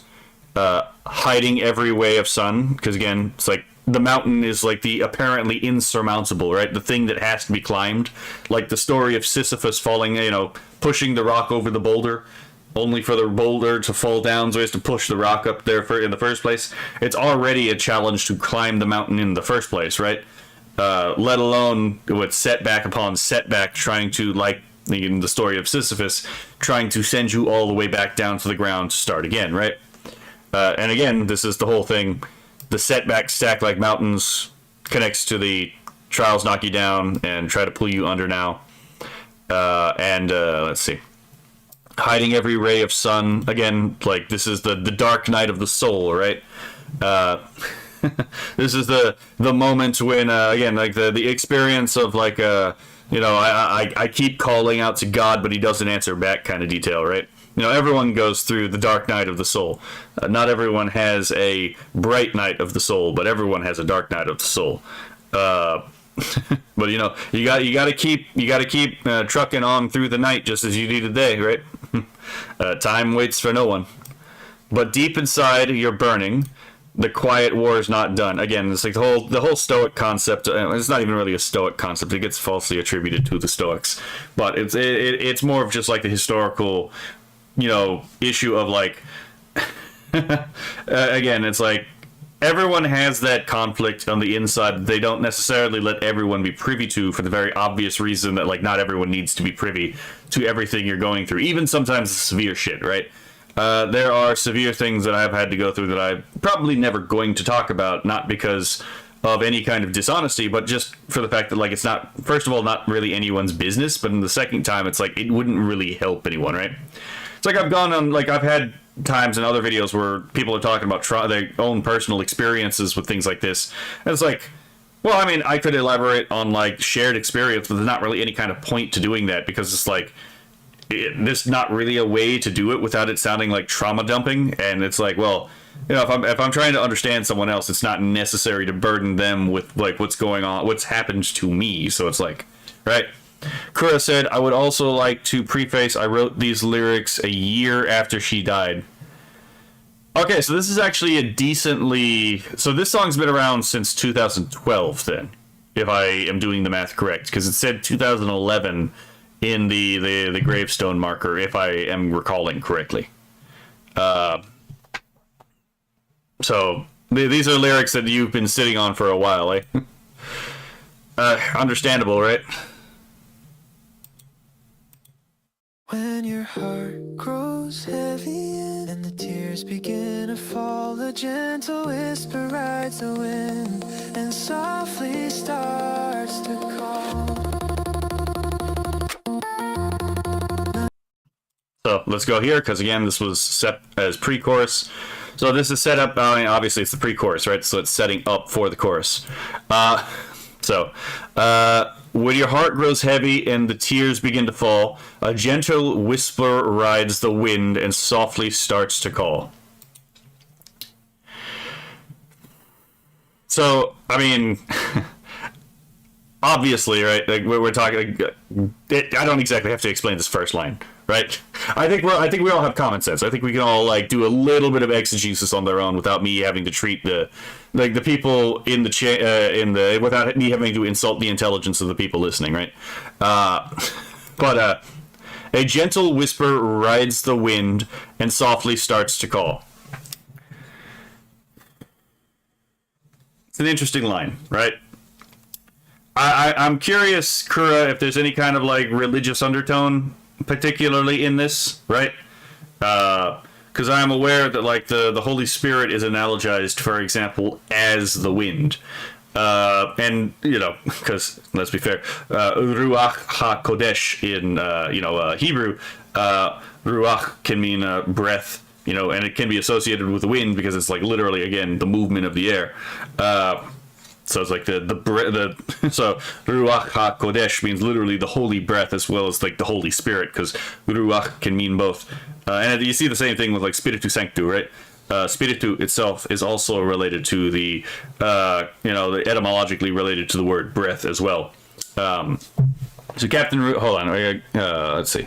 Captain Rudy says, to be honest, I can understand not publishing this song right away. Yeah, fair enough, right? And to be fair, it's like not everyone who makes lyrics to songs or like makes art to express grief ever publishes it, because again, it's not really meant to like it's meant to like as a mode of catharsis, right? So it's not necessary to share it with everyone unless the person themselves decides to do so. I definitely wrote poetry for some people that I will never release because its function was to express emotion, and also I by design deleted it actually not that long after I wrote it, so I was never intended to be released, so why the fuck would I keep it, right? But anyway, so I'm wondering if the gentle whisper rides the wind and softly starts to call, because again, it's not that hard to it's not that hard to figure out what your again, like you see the cross on your neck right there, not that hard to figure out what your metaphysical disposition is. So I'm wondering if this is like possibly the Holy Spirit, the comfort, the comforter for those who mourn kind of deal, right? I don't know. That would be my inference, but I'm not entirely sure. Feel free to correct me if I'm wrong in the chat, right? So. Starts to call. Nankuda, nice eye. Whatever will be, will be. Don't give up, don't surrender through the pain and through the fight. Tomorrow's waiting gently on the other side of night.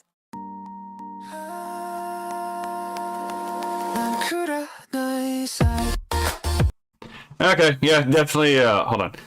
Little both more like a memory telling me to get back on the horse, if you will. I mean, fair enough, right? So, I think you can see why that would be one of the things that would pop in my brain for this particular line. But, like, again, that's why I have the actual artist in chat right now, so I might as well fucking ask, right? Yeah, I can see why this, again, definitely was chosen in this particular segment, right? So, as we already said, Nankuda Naisai, whatever will be, right? It's not an expression of defeatism as much as it is a realistic understanding that what has happened, and there are some things you cannot avoid. And so instead of raging against that which you can't change, you work within what you can change kind of deal. Or at least, again, that's what I have as understanding this. Whatever will be. Again, we just talked about this. So, memory of her, I should say. Fair enough. So.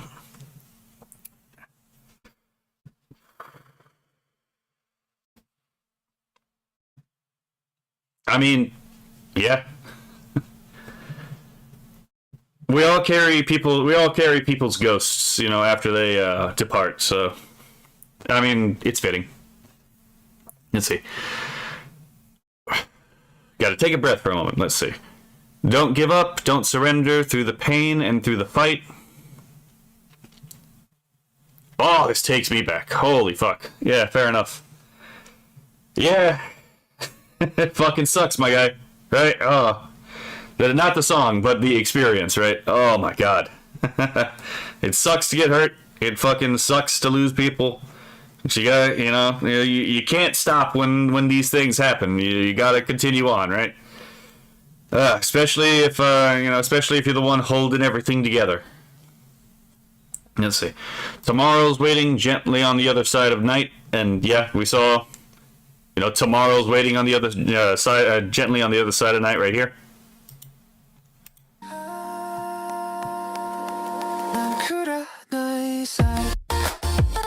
And then again, whatever will be, will be. About as subtle as a brick to the head, is a hammer to the face, but, to be fair, subtlety is for cowards sometimes, right? Sometimes you just gotta say it. Okay. You got me in the fields with this one, man. What is this, Digimon? Right? Come on, Fire Cabot. But, yeah, right? I mean... If the good book is true, then yes, no one ever truly dies, right? God damn it, Captain Rudy. What was hold on, let me I'll find it for after the video. But I kind of wanted to send this to Lady Wasabi, but I was I don't really have a opportunity to send that to Lady Wasabi because she lost someone pretty important to her too. But we all do at some point.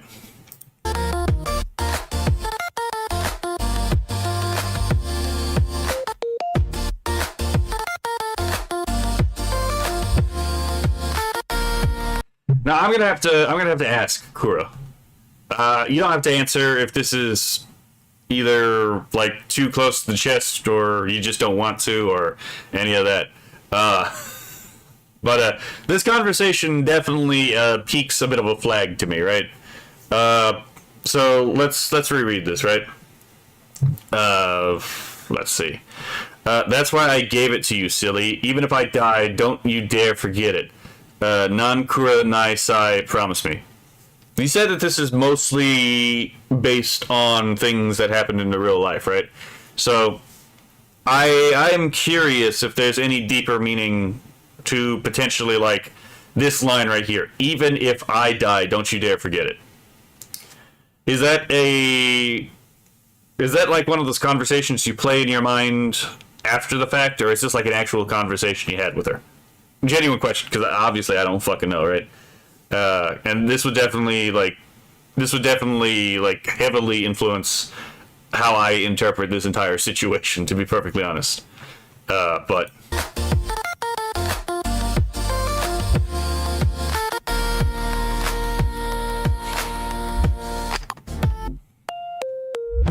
trials carve your spirit, stress reveals the strength you hide. Every stumble teaches, turns the darkness into light. Glitches in the system, but your soul will still realign. Keep. Okay, yeah. Interesting that this part is on glitches in the system. Woo! Yeah.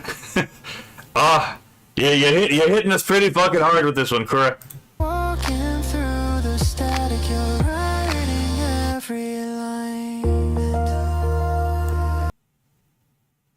Alright, let's go to let's go to the verse 2.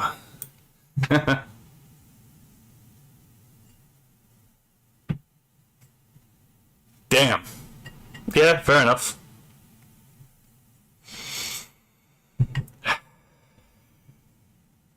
Fair enough.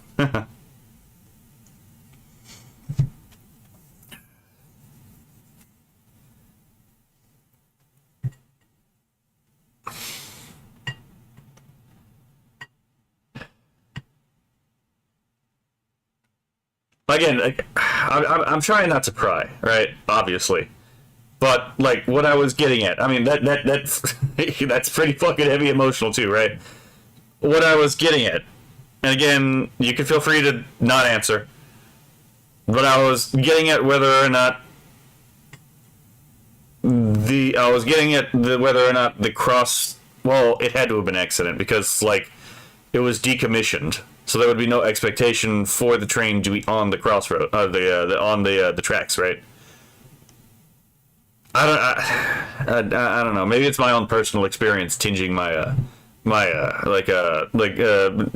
my brain on this particular issue. I don't know. Maybe I'm overthinking it, because again, that wouldn't track well. Like, what went through my head wouldn't exactly track with, again, the tracks being decommissioned. Anyway, back to the song, right? So, trials carve your spirit. Stress reveals the strength you hide. Again, the whole use stress thing right here. You need a certain degree of stress in order to build up the body, to better conform to life, right? Stress reveals the strength you hide, right? Again, it's like you learn more about yourself in the hard times than you do in the peaceful times, right? You get to learn that you're stronger, faster. You might be more clever than you, might have thought before. Let's see. Every stumble teaches, turns the darkness into light. Yeah, this is effectively the, what would you call it? Not theodicy, but this is like part of the theodicy in the Christian worldview, right?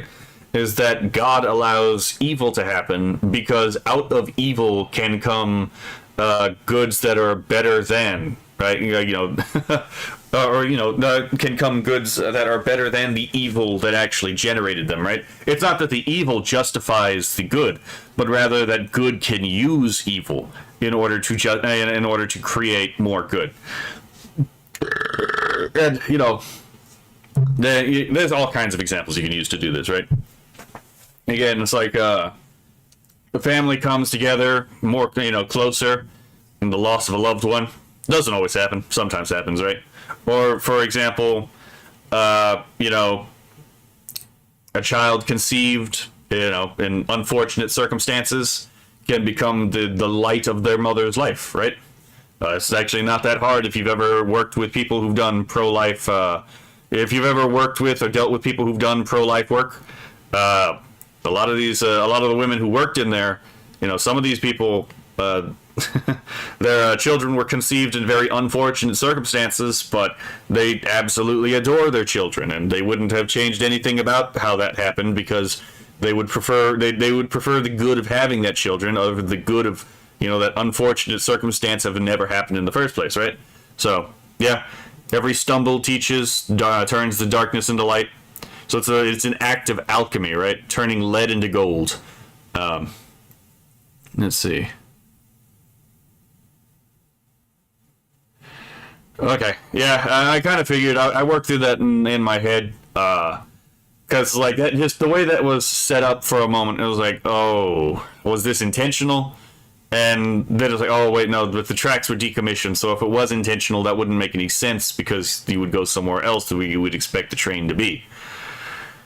Yeah, that's fucking rough, buddy. Right?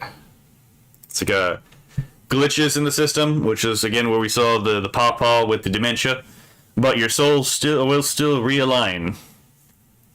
Yeah. I mean, yeah, especially if like you have a Christian worldview and you expect there to be life after death, right? Then yeah, your soul is expected to realign after after you die, right? And your cognition is no longer subject to the limitations of your brain. But there's also I don't know if you experience this, but have you ever heard of terminal lucidity? That's a thing that happens more often than people think, where a patient who has suffered from dementia or Alzheimer's has a period of lucidity very shortly before they die, right? Where it's like, again, the person may have suffered years and years and years of just cognitive decline, and then all of a sudden, maybe a couple of hours before they die, or maybe a couple days before they die, right? They actually just return to normal, right? It's like all of a sudden you can have a conversation with this person. This person remembers what you did for them while they had dementia or Alzheimer's, right? They actually can hold conversations about time having passed. They can remember things that happened 10 minutes ago, right? They can actually form a mental map of what might happen a couple minutes into the future, just like the rest of us can, right? We can actually think about what's going to happen based on things around us. And it's just like they've come back, and then a couple days later, sometimes a couple hours later, they die. Sometimes they slip back into the dementia, but usually when you see that like regain of lucidity, it's you know. So I don't know if that's what you're. I don't know if that's like what's being alluded to here, but this does kind of remind me of that terminal lucidity. Again, I don't know if that's what happened, but I've heard it happen enough that like it is a thought that crossed my mind. Okay, let's read this. Cora says, I wasn't told everything. Her father didn't tell me much, only grim details, and that she was stuck in the track, so she seemingly tried to flee. Well, yeah, this happens. Let's see. Captain Rudy says, I'm curious as to the manner in which they were decommissioned, like were the tracks completely decommissioned and we're not supposed to have trains at all, or was it just crossing that was closed off to vehicle traffic?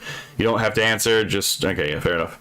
Captain Rudy says, yeah, that's a pretty bad way to go. Keep walking through the static. You're rewriting every line. Again, this is again, affirmation of free will, right? Like you are author of your own life, right? Or at least co-author, right? With the divine power, which is the Christian view, is that man is co-creator of the world around him through participation in the divine nature. Let's see.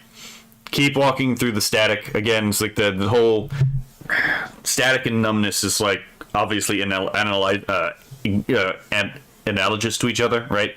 Like in the static, you don't really see anything. In the numb feeling, you don't really feel anything. So it's like you can also feel like the pins and the needles and like alternating. If you pay close attention when you're numb, right, you can feel like the pins and the needles like alternate throughout your body, like almost like a static. So it's like there's a reason why we use the static imagery. But yeah, you can't exactly stop. You do have to muscle through it, right? You have to keep walking through the static. Let's see. Pops has pockets of time during the day when he's fine, and he can always quote scripture, though he gets names wrong. Yeah, that's also very common, especially for like people who are more devout in their life. Is sometimes when they become demented or have Alzheimer's, they like just rattle off and off and off and off scripture verses. Let's see.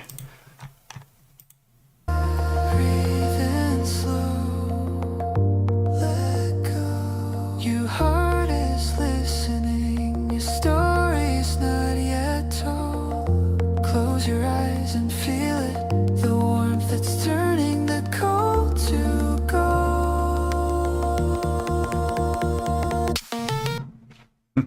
I do like that beat. I don't know what instrument that is, but I do like the beat, right? Just even outside of like even outside of the feels, right? The song is still just a good song. I hate the feeling of pins and needles. Yeah, I'm not a big fan of it either. Let's see. Okay, here we are. So breathe in slow, right? Like basically ground yourself, control yourself. It turns out controlling your breathing is a really good skill to, again, finding stability during highly stressful situations, right?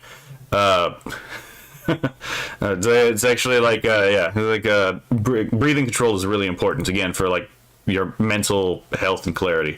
Like, let it go. Again, don't hold on to the shit that's like not actually important, right? Don't hold. You actually do have to allow yourself to let people go instead of just like holding on to because it's like to an extent, especially, right?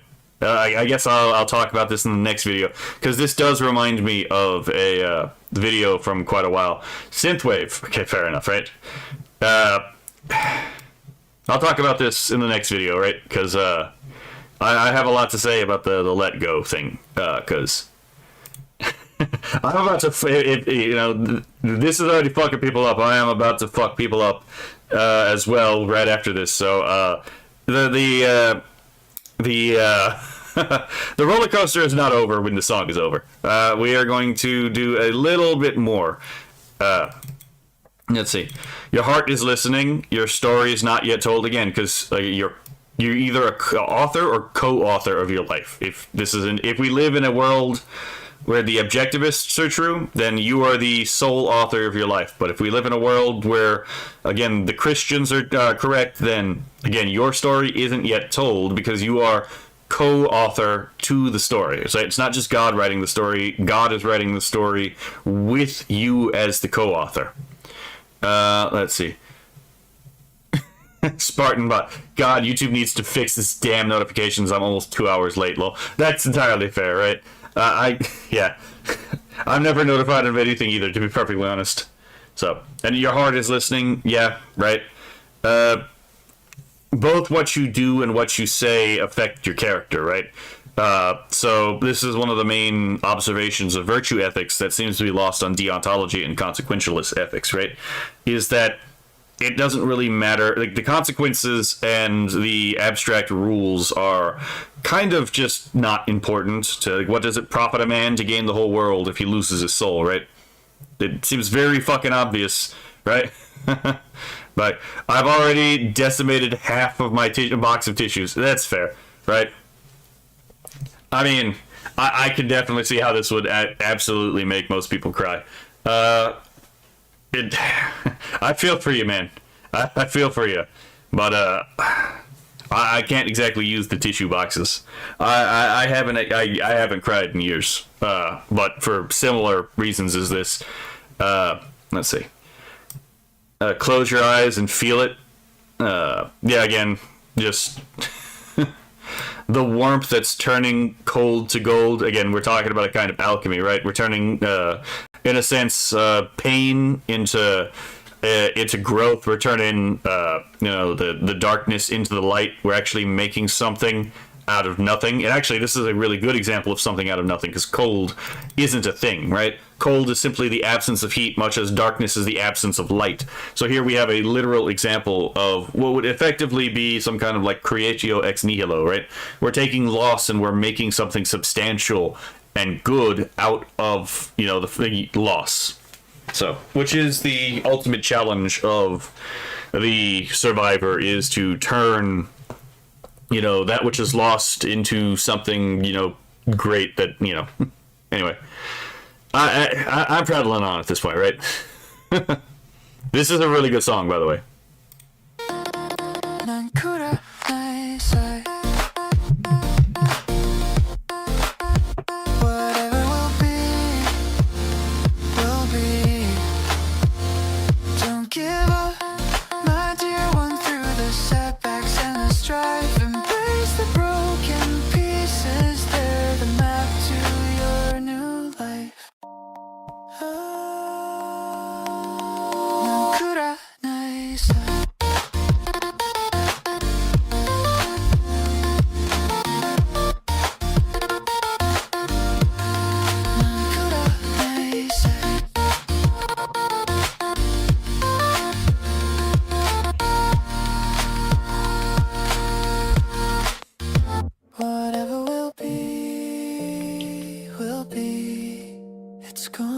Just fine.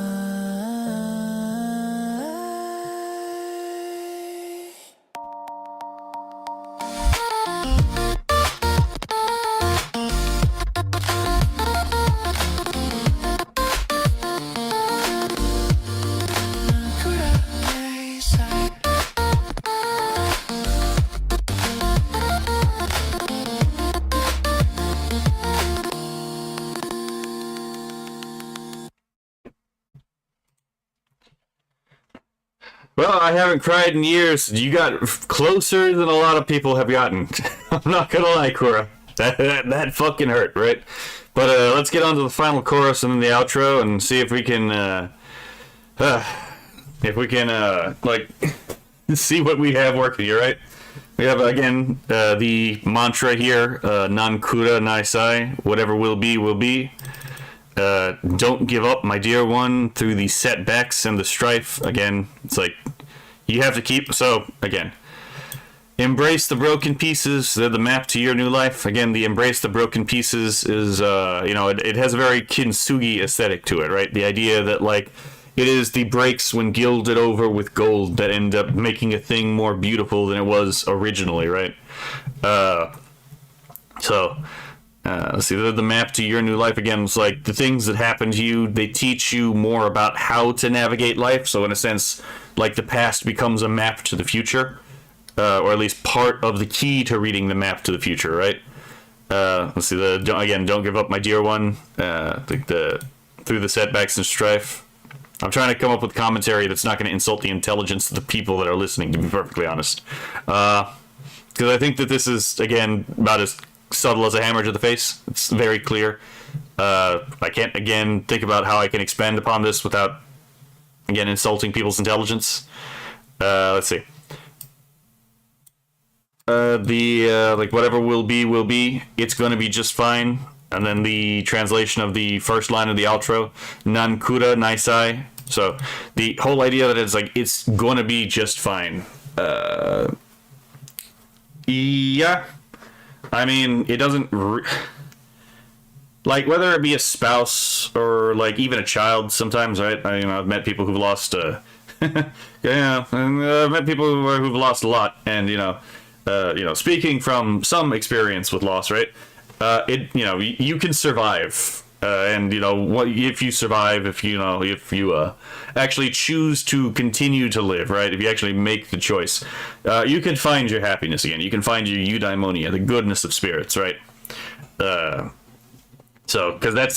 it turns out that is your happiness and the content of your soul is actually not is not actually related to the people around you. It's actually related to you and how you carry yourself and how you live your life, right?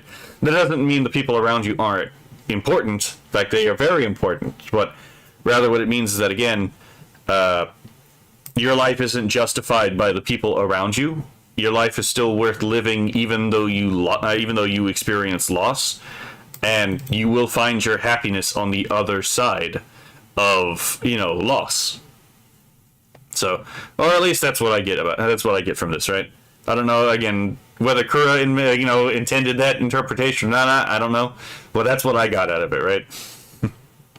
So, yeah, and the hold on, where's the one with tomorrow? Because I'm pretty sure I saw something about the other side of tomorrow.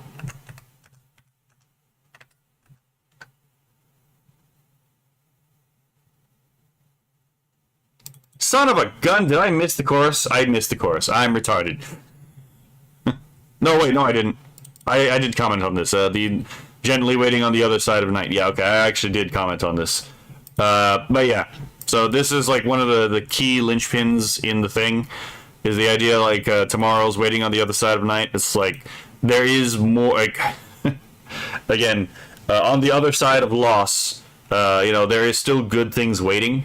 There are things worth, it's still worth being on the other side, right? And there's also the implicit promise that, like, again, on the other side of eternity, right, you have the tomorrow that never ends on the other side of eternity as well, right? But both tomorrows, the tomorrow of the temporal and the tomorrow of eternity, both matter, right? Let's see. Nankuro Naisai is a earworm that won't leave for a while, right? Yeah, it is a good song. So Captain Rudy says, I just went down a rabbit hole. Hearing about Mary reminded me of other train accidents I'd heard about the years and made me curious about how common train accidents are, and they are frighteningly common. In 2011 alone, there were 2,061 accidents in the United States, resulting in 250 fatalities. Most infinite stories, infamous, not infinite, involved 3 teenage girls who were struck by a train while taking selfies, didn't hear the train horn. Oh well, right. How do you not hear the train horn? If the train is blaring, that doesn't make that. There's something's off about that story. Firestorm Cabot says, I live right next to an active train tracks. Yeah, I don't fuck with trains for this exact reason, right? I do not fuck with trains for this exact reason. Yeah, this is a beautiful song, Kura. You can definitely tell the song comes from the heart, right? This is definitely a very emotivistic piece of work. right? The purpose here is to capture the emotion, not necessarily because I went on a whole rant about different art theories, yesterday, and I would say that the one that fits this most is, again, emotivism, which isn't bad. It's just a different function of song than like what I usually do. So, again, you did really good with this, Kura. This is a very beautiful song. Definitely is gonna fuck people up. I'm not gonna lie, right? This is definitely gonna fucking tear people's hearts out. But to be fair, I think that that's actually a bit of a feature, not a bug in this kind of thing, eh? Oh, whew.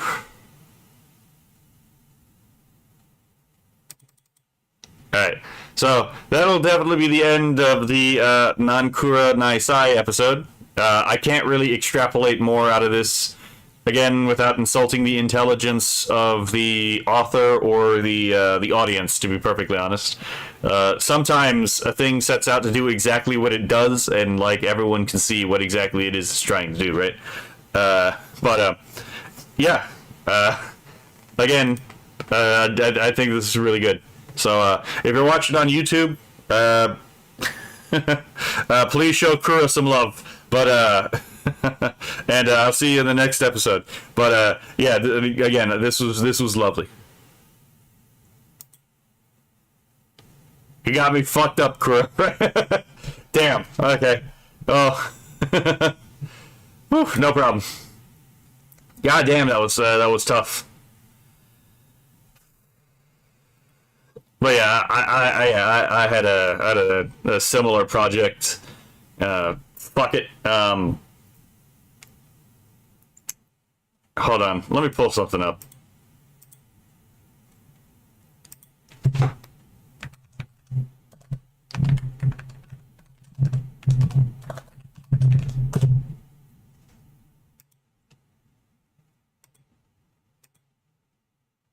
I have a lot to comment on this one.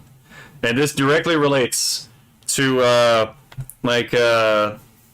lot of people's experiences.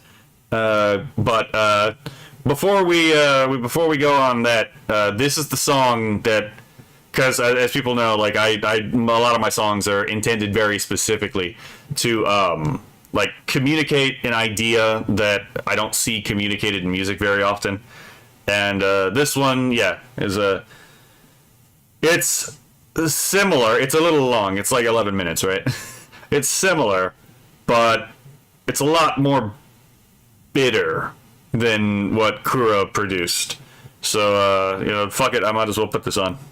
I'm not gonna record this as an episode because it's already an episode of it's already on my channel.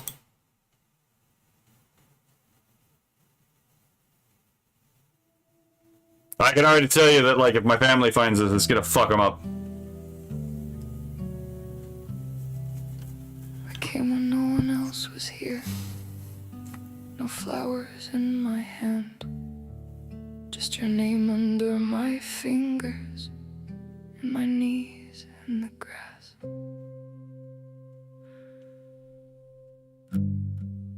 I keep trying to be gentle when I talk about you.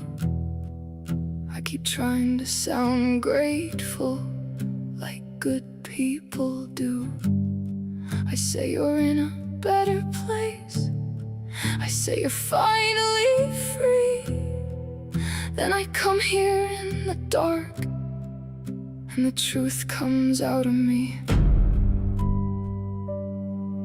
I hate you for leaving me here. God help me. I hate that it's true.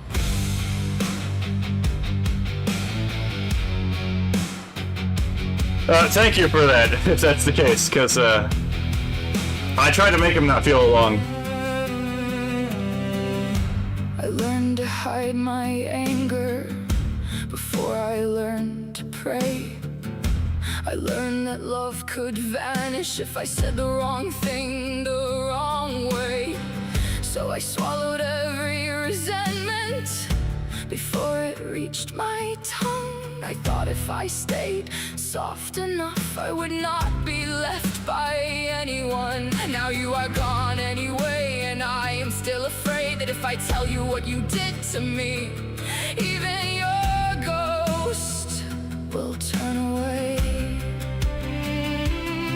So I cry until I'm empty, then I cry until I'm numb. I call it morning, but it feels like running from the thing beneath the sobbing, the thing beneath the ache, the anger I keep drowning so I don't have to watch it wake. I hate you for leaving me here with all this love and nowhere to put it. I hate you for making me love you, then leaving me loving alone. I know you did not choose it, I know you did not mean the wound, but I am still bleeding at a stone that bears your name. And I'm angry, and I hate that it's true, that the one I loved most could hurt me like you do. People say grief comes in waves, but mine comes home with your face. It sits down at the table, it lies down in your place. It asks me if I miss you, so I say yes and cry, because crying is safer than saying what's inside. If I only keep aching, if I only feel bad, then maybe I never have to admit how furious I am. I thought sorrow made me loyal, I thought pain could keep you near. I thought if I kept breaking, it would prove that you were dear. But obsession is a hallway where I walk until I'm sore, passing the same locked room and never touching a door. I hate you for leaving me here with all this love and nowhere to put it. I hate you for making me love you, then leaving me loving alone. I know you did not choose it, I know you did not mean the wound, but I am still bleeding at a stone that bears your name. And I'm angry, and I hate that it's true, that the one I loved most could hurt me like you do. And I miss you, and I blame you, and I love you, and I hate that I do it. I need you, and I know you can't come back, no matter what I do. Here's the thing I came here to say, not to heal, not to be brave, not because I think you can hear me, not because this stone can forgive me. I came because the light was eating through my chest. I came because my sorrow was covering the rest. You die, and I had nowhere to put the blow, so I put it on myself and called it grief. I cried and cried and cried so I would not have to know that underneath the crying I was angry you could leave. I made a courtroom in my chest, made your absence stand accused. I asked the dirt to testify, I asked the night for proof, but the dead cannot apologize, no matter what they do.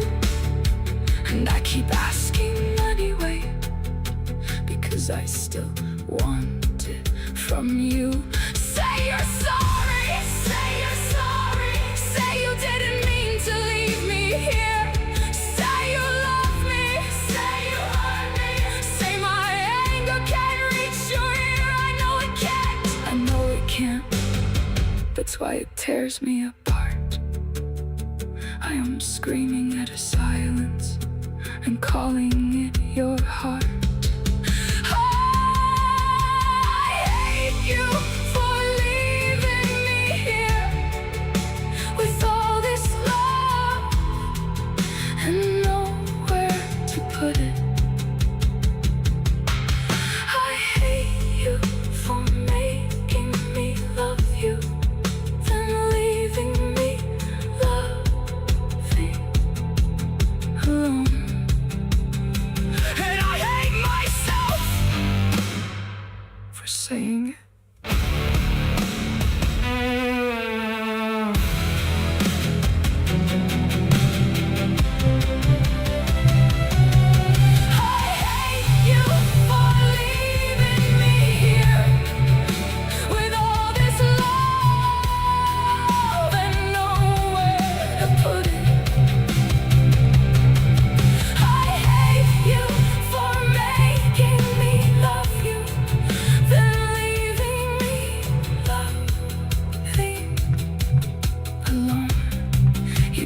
Choose it. You did not mean the wound, but I am still kneeling at a stone that bears your name. And I'm angry, still angry, and ashamed that it's true. But I'm tired of crying just to hide the rage from you. Maybe one day morning will not feel like an attack. Maybe I can love you without begging back. Maybe I can miss you without making pain my proof. Maybe I can grieve you without hiding from the truth. Maybe I can name the anger without giving it the throne. Maybe I can carry love without calling rage my home. Tonight I told the truth to a stone with your name. Nothing rose, nothing left. Nothing answered me back. I walked home with your ghost, still alive in my chest. But I lied a little less. I'm not healed, I'm not free. I am just less afraid of what is true in me. One day I may hold you without holding the knife. One day I may miss you, still choose my life. One day I will love you without making us war. One day I'll stop knocking on an impossible door.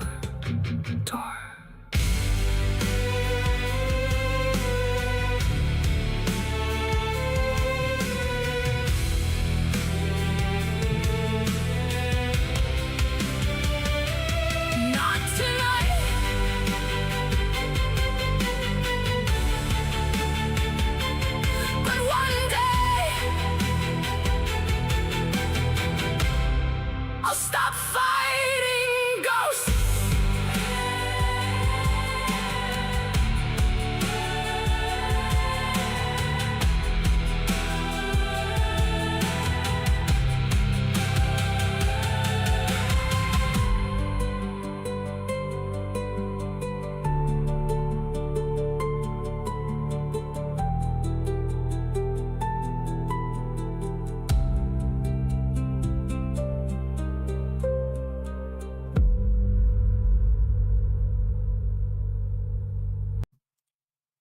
So yeah, that was hold on, I forgot to edit this. There we go. So yeah, that was my entry in the song about loss, right? Cabot does make a decent point that yeah, being ghosted can sometimes be worse than someone dying on you, because let's be fair, especially if like you have a deep relationship with a person that's ghosted you, because you don't know what the fuck you did, right? Right? Whereas like just because someone died, usually speaking, there's exceptions to this, It's not anything that you necessarily did yourself. So it's not your fault. And oftentimes when someone dies, it's not anyone's fault. And Kura, I kind of figured that line would hit a lot of people pretty fucking hard.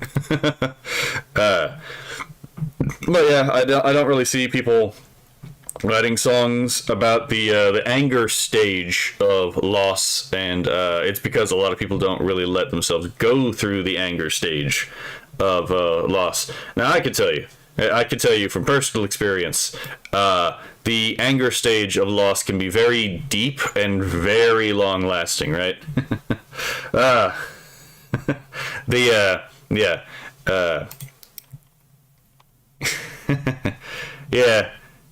I'm not gonna go into it, but there was definitely a period. Hold on, can we watch something funny or happy next? We need mood booster. That is absolutely fair. We will go to something sad again after that, but yeah, you know what? We need a fucking mood booster. Oh my god. Sorry, I do want to get back onto the grief topic, but I do understand. We need a palate cleanser. Holy crap. Yeah, fair enough.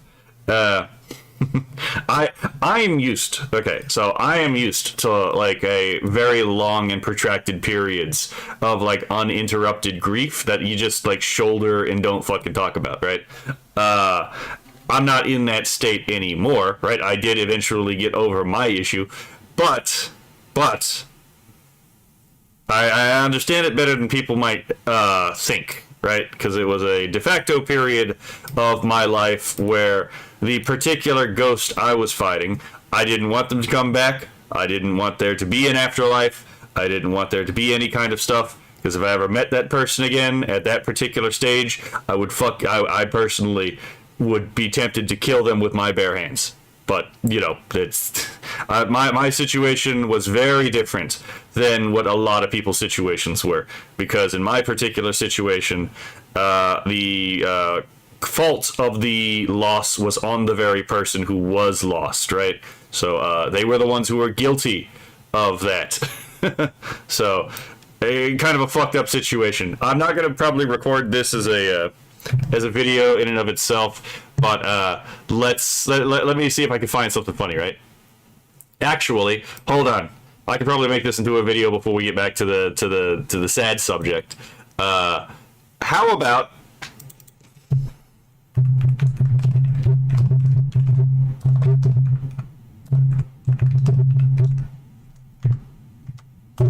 because I know people have been reacting to this, right? So, my AI slop song would make you laugh. Fair enough. Send it to the chat if you want me to look at it.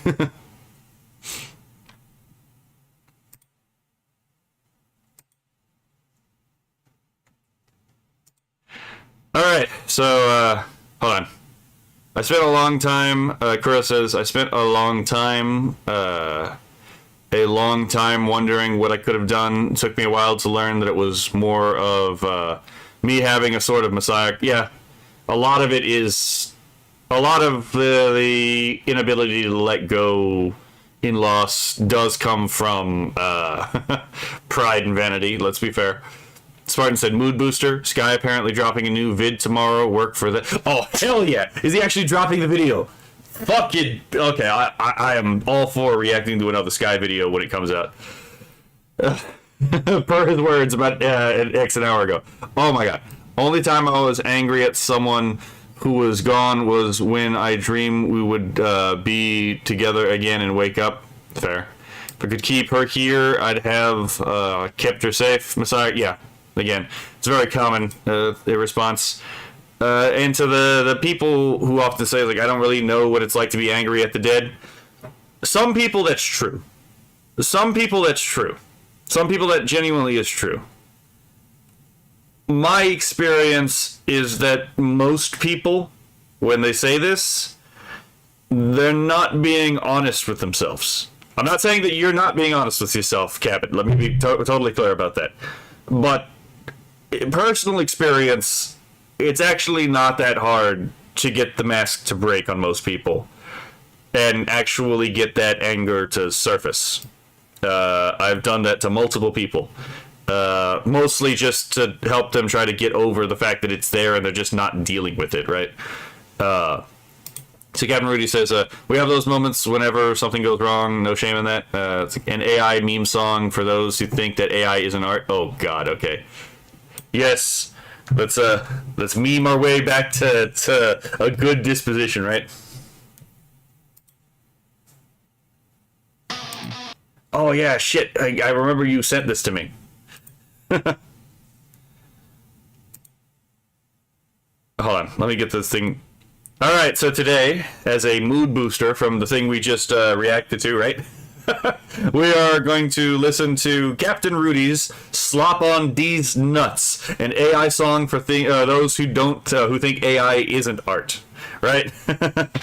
Now, I myself wrote a song for people who don't think AI is art, but I also made that a 22-minute song just to piss people off. So, this one isn't nearly that long. This one is 4 minutes and 20 seconds. So,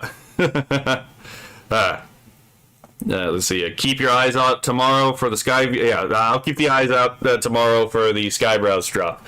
And you know what? Since I'm releasing a lot of these videos like 7 days away from like recording, I could probably like do my reaction the day of, because it's not going to be out for like 7 fucking days, right?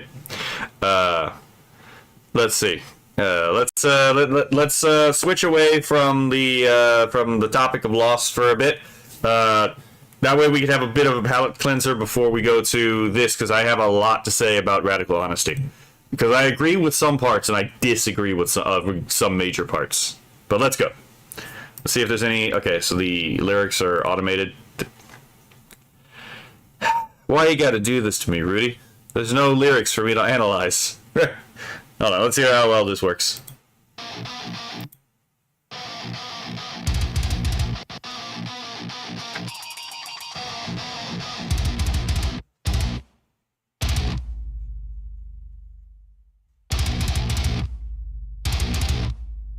Interesting choice with the pauses. You're in the comments, foaming at the mouth, typing like okay, from your parent. You know what? I'll give you a pass for not manually entering the lyrics, because the lyrics are actually in the video too, right?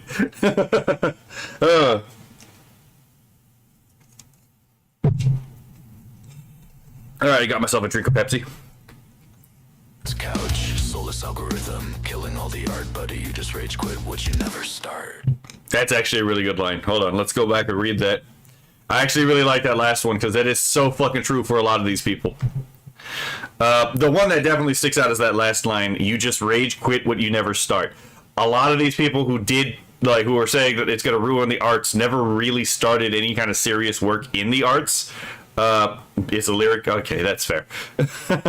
But yeah, a lot of these people never actually really started, and then they got discouraged from very basic minor setbacks. It's like, okay, yeah, buddy, you were never going to really do anything in the arts in the first place. This is why this is bothering you. A real artist isn't going to be bothered by, again, the quote-unquote real artist isn't going to be bothered by any kind of technological development, because, again, they're going to continue doing the thing that they set out to do, right? Turns out, oil painters still existed after the invention of the camera, right? But the camera, again, answered human need. Not everyone needs to. It shouldn't be necessary to pay so much money to require an oil painter to capture an image of a moment for you, right? You should be able to capture that moment, presumably, on a photograph, and then photographs got ever cheaper and cheaper and cheaper as the technology increased, right? But oil paintings, guess what, still exist. Even the hyper-realistic painters, which paint in such a way that it can basically be mistaken for a photograph, which I have opinions on, paintings that are so realistic they end up being mistakable for photographs. I have a lot of opinions on it. I think this is actually something that exposes the idiocy of imitivism, but I digress. So, you're in the comments, foaming at the mouth, typing like a prophet from your parents' couch. Yeah, let's be fair. A lot of these people are unemployed because they are unemployable, right? Soulless algorithm killing all the art. Yeah, that is one of the complaints. The algorithm is a problem, but, and it can be hard as a genuine artist to, get your foot in the door and be noticed by the algorithm.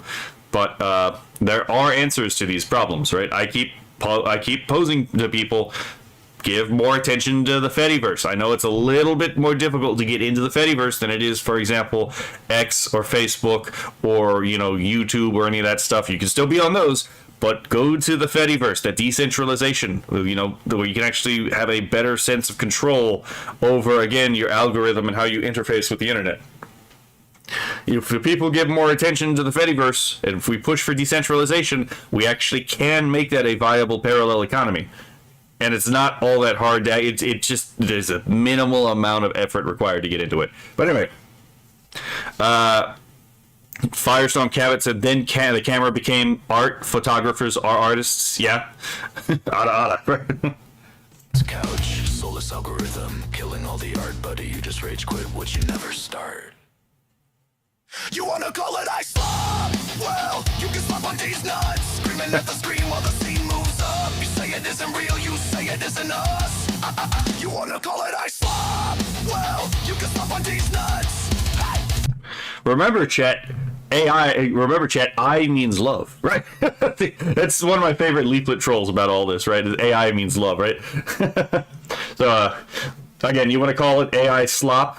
Well, you can slop on these nuts. Again, it's like, just treat these people with the degree of respect that they deserve, which, to be perfectly honest, considering I went on a 3 fucking hour, rant about how these people keep mistaking human artists for AI art, right?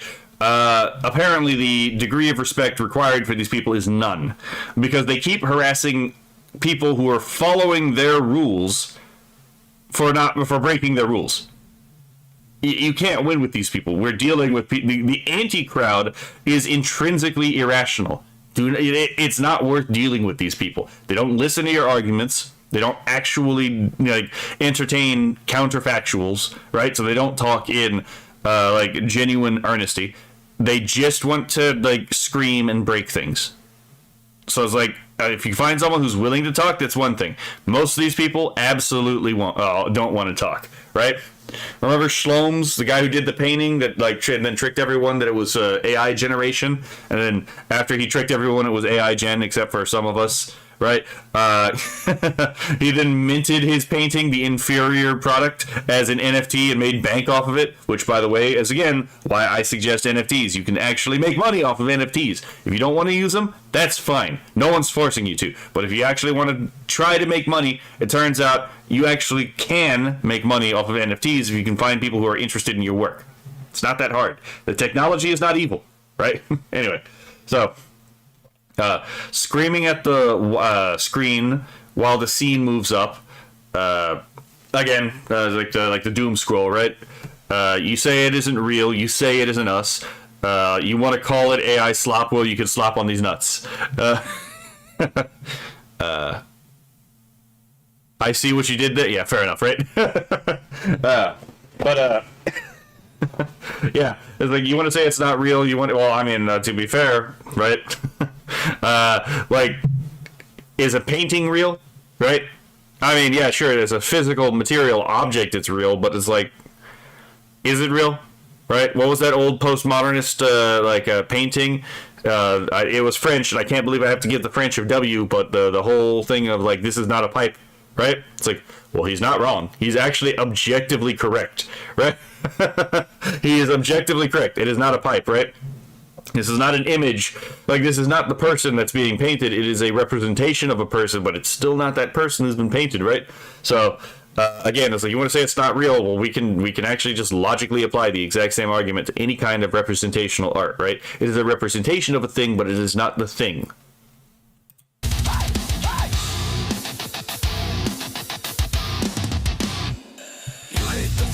You hate the brushstrokes, you write an essay under every post. You're killing culture, you're killing dreams. Meanwhile, you've done nothing but memorize memes. Again, this is actually a really salient point.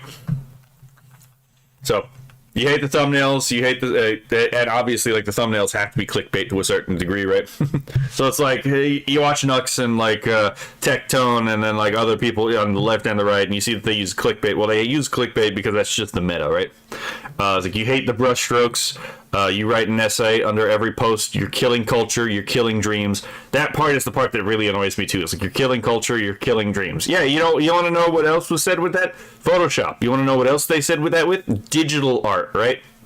Yeah, well, I mean, like photography. My bad, not Photoshop. Like photography, they said that for the oil painter. They said that for digital art with Photoshop and Illustrator. In like the rise of the digital arts, right? No one considered CG art to be art until it actually became good and, you know, potentially usable. And then it's like, oh wait, we can actually make things with this that are actually, you know, worth respecting. It's like, oh, okay. Turns out CG was a threat. Now we're just in another cycle where it turns out the AI can do exactly that.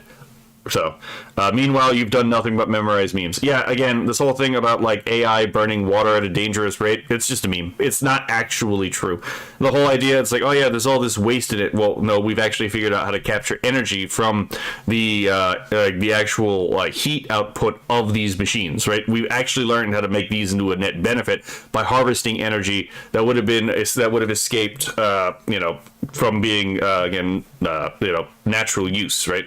There's all kinds of stuff we're doing with this stuff that just mitigates all of these issues. And no matter what kind of progress with mitigating these potential issues actually arises, they never actually give you any of these. They will never actually just admit that there's people working on solutions to all of these alleged problems. Because the solution is not the issue. They want there to be no solutions because they want it to be, they want their way. They just want this gone. Hold on. Let's see. Firestorm Cabot says traditional art is messy but fun, and both traditional and digital art hurts the hand. Yep, the pen does, the AI doesn't, but it's still fun. See, Captain Rudy says the end of verse 2 is my favorite line of the whole song. Yeah, but you've done nothing but memorize memes. Yeah, fair enough. It is a good line because it's exactly true, right? They've just they just memorized the cultural genes of the Luddite, and they just repeat it. You wanna call it I slop? Well, you can slop on these nuts. Crank another rant, try to rally the club. You say it's just a trend, just a passing bug. You wanna call it I slop? Well, you can slop on these nuts. Oh, yeah. Okay, hold on. Let's go back to see what we have here. So, you want to call it AI slop? Well, again, the chant, well, you could slop on these nuts. Fair enough, right? Crank another rant. Again, it's kind of funny that we're using this mechanical language for them, because again, some of these people do argue like fucking NPCs, right? Like LLMs and human skin, to use Rivanami's words, right? See, try to rally the club. Again, we're talking about like cancel culture. We're talking about like group hive mind think. You say it's just a trend. Yeah, I mean, anyone who says this is just a trend is almost certainly delusional, but okay. Let's see. Just a passing bug. You want to call it AI slop? Well, you can slop on these nuts. Well, the thing is, like, obviously, the worst AI is going to be is right now, right? We're still continuing to develop the AI. So, depending on what we can actually get out of the AI, it could actually turn out to be really useful, even as generative AI. And if that's the case, well, it's not going to be a passing trend. There's already people talking about how, for example, AI can be used to offset crunch time in animation studios. And we're not talking about supplanting human artists. We're talking about actually getting rid of crunch time. And if we could do that for video games and possibly animation, I don't see the problem with it, right? I don't see the problem with like reducing crunch time by outsourcing some of this work to the AI that ultimately the animators themselves are going to be the ones in charge of. But I digress, right?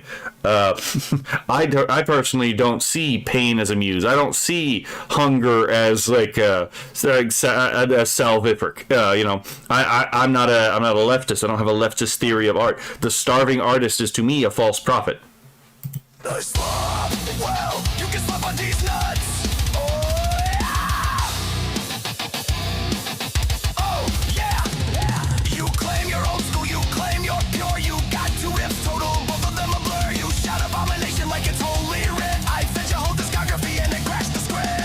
That's funny. That's actually really funny. Oh my god, I can't wait for the whole discography thing. Actually reminds me, there are some artists who have developed techniques to try to poison AI art programs that are like trained off of mass trawled data, but I can't help but think that there's probably people working, and they called it Project Nightshade, by the way. But I can't help but notice that almost certainly there's people working on an anti-venom, if you will, an anti-poison, right, to filter that information out. And if that's the case, then someone's working on that to figure out how exactly to mitigate damage done by these poisonous products. Which, by the way, you're really going to damage your own product just to spite the AI. If I found out, like, I commissioned a real art, like, if I commissioned a human artist, right, a traditional artist, and then they're like, oh yeah, I poisoned this for the AI, I would be kind of pissed. So it's like, wait, so you put imperfections into this piece that I commissioned you just to get at the AI? Yes. Well, I'm gonna need some. Absolutely fucking not, right? I'm not doing business with you ever again. It's not that you're hurting the AI and so therefore I'm not doing business with you. It's no, you're absolutely putting imperfections into a product that I paid for that you did not have to put in there, right? And no, I'm paying for this for commercial use, right? So what the fuck is it that you get to do that it's like, oh yeah, you get to determine what commercial uses I decide to use the thing I'm paying for a commercial use for? Absolutely fucking not, right? But anyway, I digress. So, let's see. Oh god, there's some activity in the chat. Oh god, there's a lot of activity in the chat. Let's see. Cabot says, every time I hear these nuts, all I can see is the movement of the physical meme of suck it. And that was from the 90s when I was in school. Fair. Captain Rudy says, look at how much AI has improved in the past year and imagine what it could be like next year. That's assuming that we're not getting close to some kind of like inbuilt limitation given just what the AI is mechanically. I don't think we are, but it is theoretically possible. Firestorm Cabot says, I love the song based on that idea, right? Captain Rudy says, maybe we'll be able to make a group image with text only without having to type a 3K word prompt. I actually kind of respect the 3K word prompt thing. I think if we do get better, if the AI gets better to where you could do that without the 3K word prompts, people will still be doing 3K word prompts just to get exactly what it is they want, right? And I don't really see a problem with that. Firestorm Cabot says, I hope AI could be more consistent in designs. It eventually probably will be. They're probably going to use like a multi-AI like a strategy. For example, for AI generation, eventually they're probably going to use 3D modeling software controlled by an AI to give more consistency to human beings, to use as like a reference, if you will, right?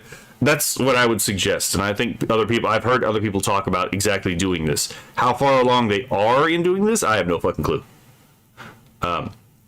So you claim you're old school, quote unquote. You claim you're pure, quote unquote, but you got 2 riffs total, both of them a blur. So it's like, again, like, oh yeah, you're saying you're doing it the old way, the right way, the proper way, right? The conservative way, ironically enough, for these leftists, right? Suddenly the leftists became a bunch of raving conservatives, right? Yes, we must uphold tradition, right? Automation bad, right? The global homogenization it has gone too far when it homogenizes man and machine. And it's like, okay, this is funny, but yeah, both of them a blur, and it's like, yeah, so it's like you got 2 riffs, so you don't really have a mastery of the medium that you're talking about, right? And again, of what you do have, it's not clear, it's inconsistent, right? You shout abomination, which is a religious term, right? An affront unto the Lord, an affront unto the most fundamental real, like it's holy writ. I fed your whole discography and it crashed the script again. It's like, as much as you hate us, it's like, yeah, this thing was trained off of your work, just like I would be trained off of the work of other people if I went to, again, a art course, right? You go to art school and you learn painting and you learn drawing and you learn, again, like 3D modeling. You want to know what you're going to do? You're going to be studying other people's work, right? It learned... like the AI, the way it learns is actually not that dissimilar from how a human being learns, right? I don't have to ask someone permission to analyze their work and then figure out how they reverse engineer what they did and then do what they did to do to make something else. I don't have to ask your permission for that. right? And you would be an absolute vain ghoul to suggest that I'd have to ask you for permission to do that. You shout abomination like it's holy writ. I fed your whole discography and then crashed the script. You wanna call it a slop? Well, you can slop on these nuts. You're terrified of change, so you dress it as trust. You sharpen every tweet, but your blade's all rust. You wanna call it a slop? Well, you can slop on these nuts. Okay, hold on. Let's go back just a little bit again, because we just got the chorus. So, again, you would call it AI slop. Well, you can slop on these nuts. You're terrified of change. And yes, this is the fundamental root of all Ludditism, right? Is, again, new thing. I don't know what the effect of new thing is. And therefore, it must be stopped before any bad effect of new thing that could happen, whether or not it's reasonable or not, will happen, right? And it always boils down to the same thing. Every time there's a new form of automation that ends up making everyone's life objectively better, the Luddite always comes in and says, well, you're not going to displace me, when it's like, well, you are being used to a less efficient means than if we just use the machine and then you do something else, right? Maybe you can be freed up to do something else, which is usually what happens when a lot of this stuff happens, and you don't have a welfare state. If you have a welfare state and then you do this stuff, then yes, you're going to end up with people draining the system. But if you don't have the welfare state, then you don't have to fucking deal with this. It actually is just that simple, right? A lot of the problems with just going full free market is we have a welfare state as well. So then if something happens and someone loses their job, instead of, they have to deal with a fucking bare minimum wage that will prevent them from actually entering back into the fucking market, and they can just extract money from the fucking, Fed. So anyway, so yeah. What was I saying? Okay, so you dress it as trust. You sharpen every tweet, but your blade's all rust. Again, it's like, yeah. Like you could say you can tweet all you want. You can give all the sharp words you want, right? But it's like, what are you actually doing as an artist, right? Are your words actually backed up, right? In a lot of cases, like, no. And in fact, it's not even just that. Again, I went on a 3-hour rant, which is going to be posted later this week, which was all about anti-AI people confusing human art for AI art. And I was like, oh, who would have fucking guessed, right?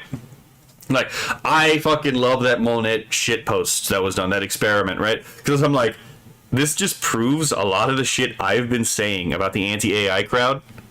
And all they did was they used the same fucking tactic that the pro-abortion people use, because again, like, I'm pro-life, but like they use the tactic that the pro-aborts often do, which is, the pro-abortion people oftentimes, they have this meme where they'll post like a picture of like a dog fetus or a cat fetus so early in development you can't really tell what species it is, right? And it's like, pro-lifers want you to think that this is a human being because they know someone is going to be not paying attention, not necessarily aware of what's going on in the thread, and then they're going to comment like, well, a human being is a human being from conception, and then to get hit with, well, this is a dog fetus, so it wouldn't count anyway, right? Yeah, that whole thing is done to make the pro-lifer look as if they're stupid, right? And it was just so funny to see that exact tactic, which I never fall for, by the way, because I actually am aware of this tactic. So it's not exactly, once you know this tactic, you stop falling for it. It's always the newbies who get caught with this. But it was so funny to see leftist art critics and leftists, like, antis fall for this fucking thing where it's like, oh yeah, here's an AI Monet. Explain to me what's wrong with it. And then every fucking one of them was like, tried to critique it, sometimes inauthentically, sometimes authentically. It was like, oh yeah, this is what makes it. This is why the AI is inferior to the real Monet. Only for it to turn out that it's not just a real Monet, but like it's a old Monet, right? So it's like, yeah, go fuck yourself kind of deal, right? The anti is absolutely blasted. Fucking hell, mate. Hold on. So, let's see. Yeah, so their blade is all rust, right? You want to call it AI? So yeah, so we already got that part. That part's going to repeat quite often, I can already tell. Okay, so there seems to be some more in the chat, right? Let's see. Where did I stop? Firestorm Cabot says you study form life and from others in art. Yes. Firestorm Cabot says exactly. They hate change. Captain Rudy says, not to mention, those machines still need oversight and maintenance in order to ensure they are working properly. That is true, right? So often what happened in many times when the automation was going on, some of these people that were being displaced did actually keep a job at the same company. They just ended up being people monitoring the machines that allegedly displaced them. So they weren't even displaced in that case. Their job had changed. It updated to meet the needs of the actual, company. So, Captain Rudy says, so you still need to hire people to take care of the machines. Yeah. Firestorm Cabot says, a lot of artists that hate AI have generic art. That is true, right? Not all of them, but a lot of them do. And it's like, even the ones that have a unique style, it's like, come on. Come on, really? I mean, yeah, sure, it's a unique style, but come on. I'm not exactly going to pay money for this, right? Like, the thing is, like, someone is going to, right? Someone is going to like your art. Let's be fair. Let's be absolutely fair. I'm not saying you're a shit artist, right? I'm just saying, I can understand why someone wouldn't necessarily pay for this, right? It's definitely not, it's not something that's going to really speak to most people. Or even some of us with again, more niche tastes. But there probably is someone out there who likes that, Funny enough, one of the ways to find that is, again, NFT blockchains kind of stuff. But that's not a conversation for right now. I'll do a video on NFTs sometime in the future. Because that and AI actually both get unjustly lambasted. And I have a sneaking suspicion, again, if we convinced more people to actually try the NFT thing, we would actually, again, possibly see more people, because I've already seen people make bank as artists off of NFTs. And they're not all good artists, but I've seen fucking fantastic artists actually make money off of NFTs.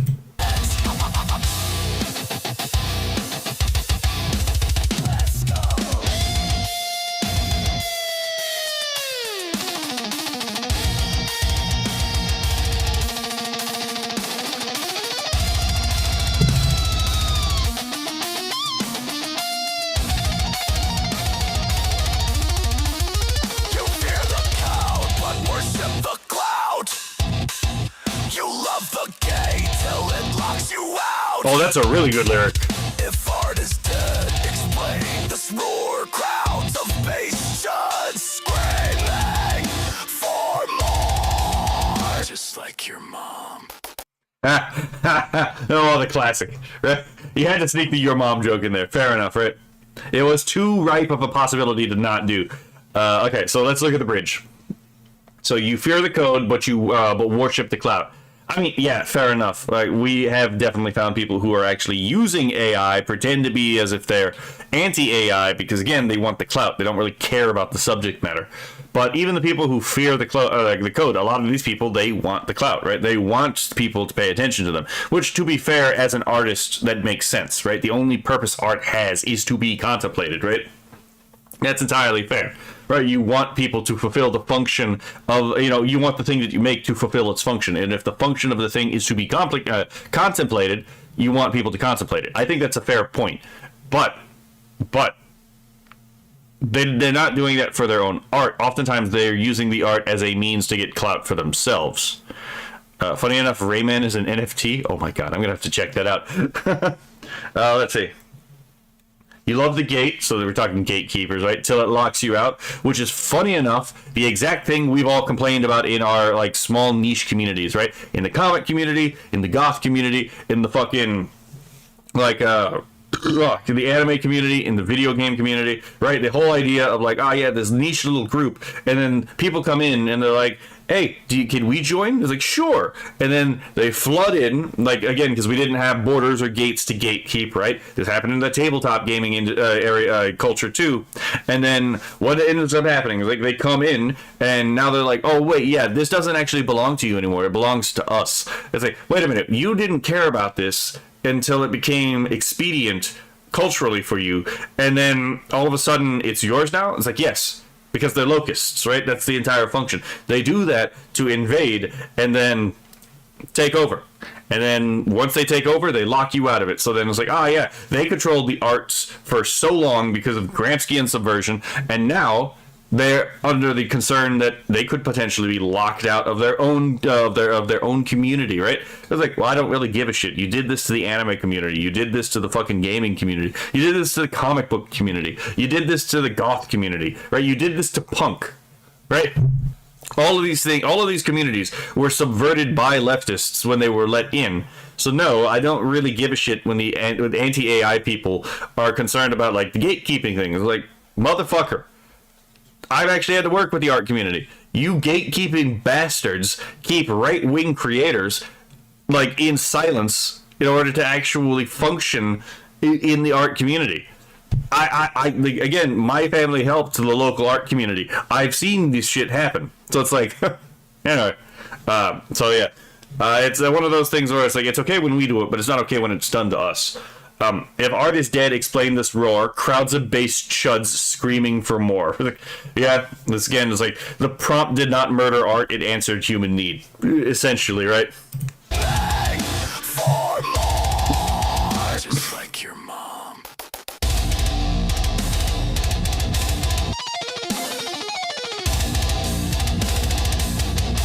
Just like your mom. Kura said, I'm not good at, with describing it, but essentially people can buy the rights to use Rayman as intellectual property. Oh, so they're basically leasing him out. I bet that Firestorm Cabot says, I bet that costs an arm and 2 legs. It probably does, right? It's like fucking Edward. It's like, it's a little bit more costly than like Edward Elric failing to like resurrect his mom and then, you know, trying to save his brother. A little bit more costly. We're talking about like, obviously, like again, intellectual property of a big corporation after all.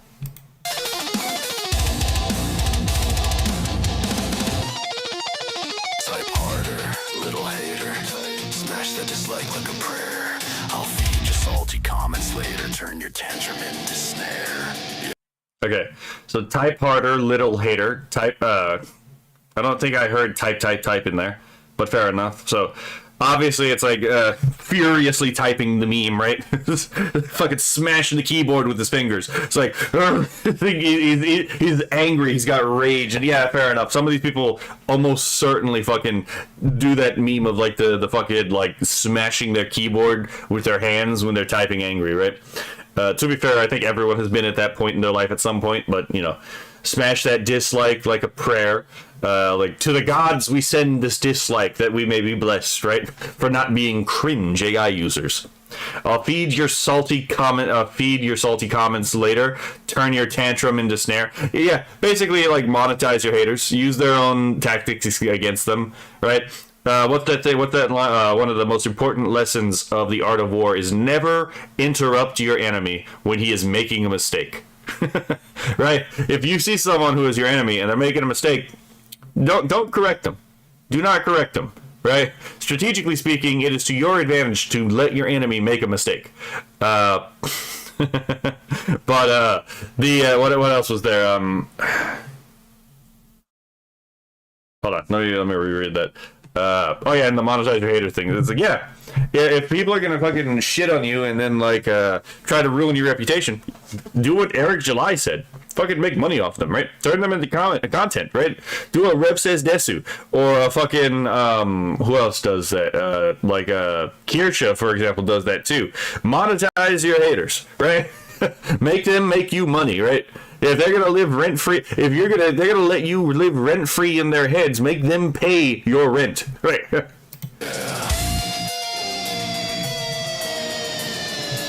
Kinnock says, "Rules for thee, not for me." Exactly. Fucking great classic leaflet with the smoke, the pipe smoking.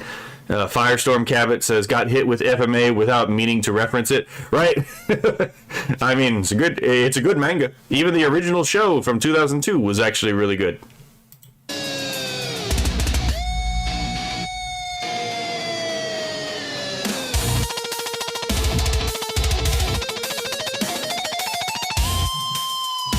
One of those things where any attention is good attention actually applies.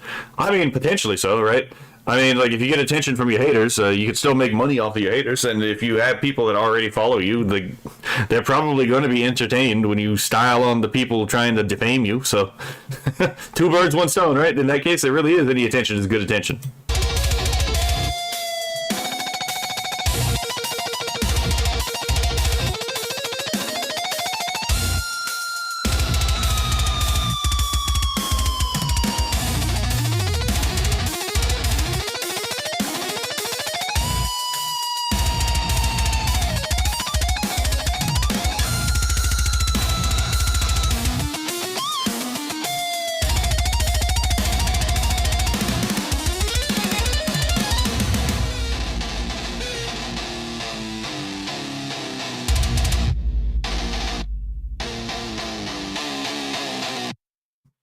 You wanna call it a slap?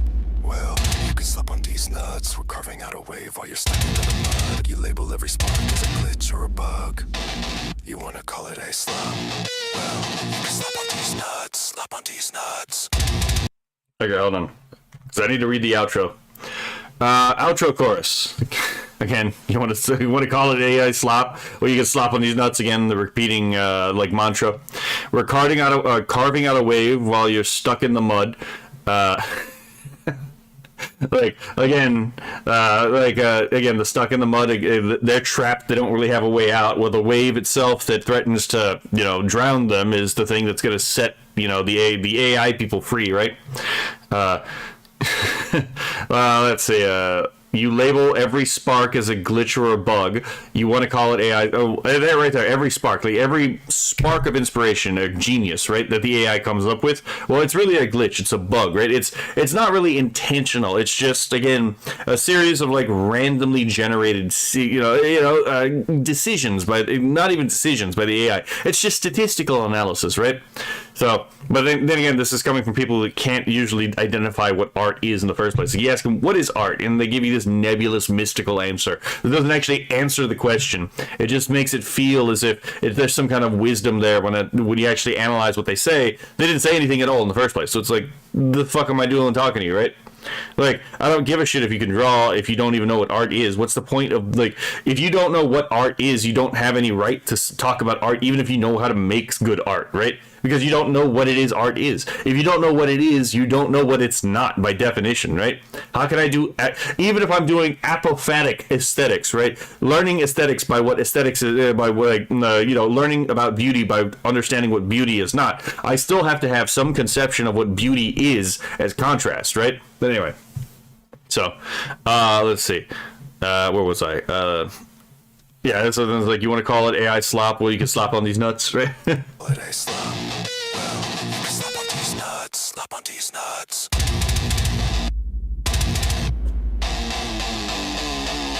Yes, Daddy. God damn it. Oh, fucking course, right? Oh god. Well, I think I found a Mitsuki video that I'm gonna have to react to, or maybe the video before that. It depends on how she covers that. Let's see. Rudy says at Firestorm Cabot, yeah, the solos were meant to just be a smack in the face for the haters. That's fair, right? You gotta have that guitar riff. Let's see. So, yeah, I mean, this definitely fulfills the function. This is definitely like a diss track, and it fulfills the function of like a diss track against the entire AI art community, because it just calls them out for doing what they're doing. So, it definitely fulfills its function. Like, oh my god, hold on, I'm suppressing a... Oh my god, I'm gassy, right? I'm suppressing a burp.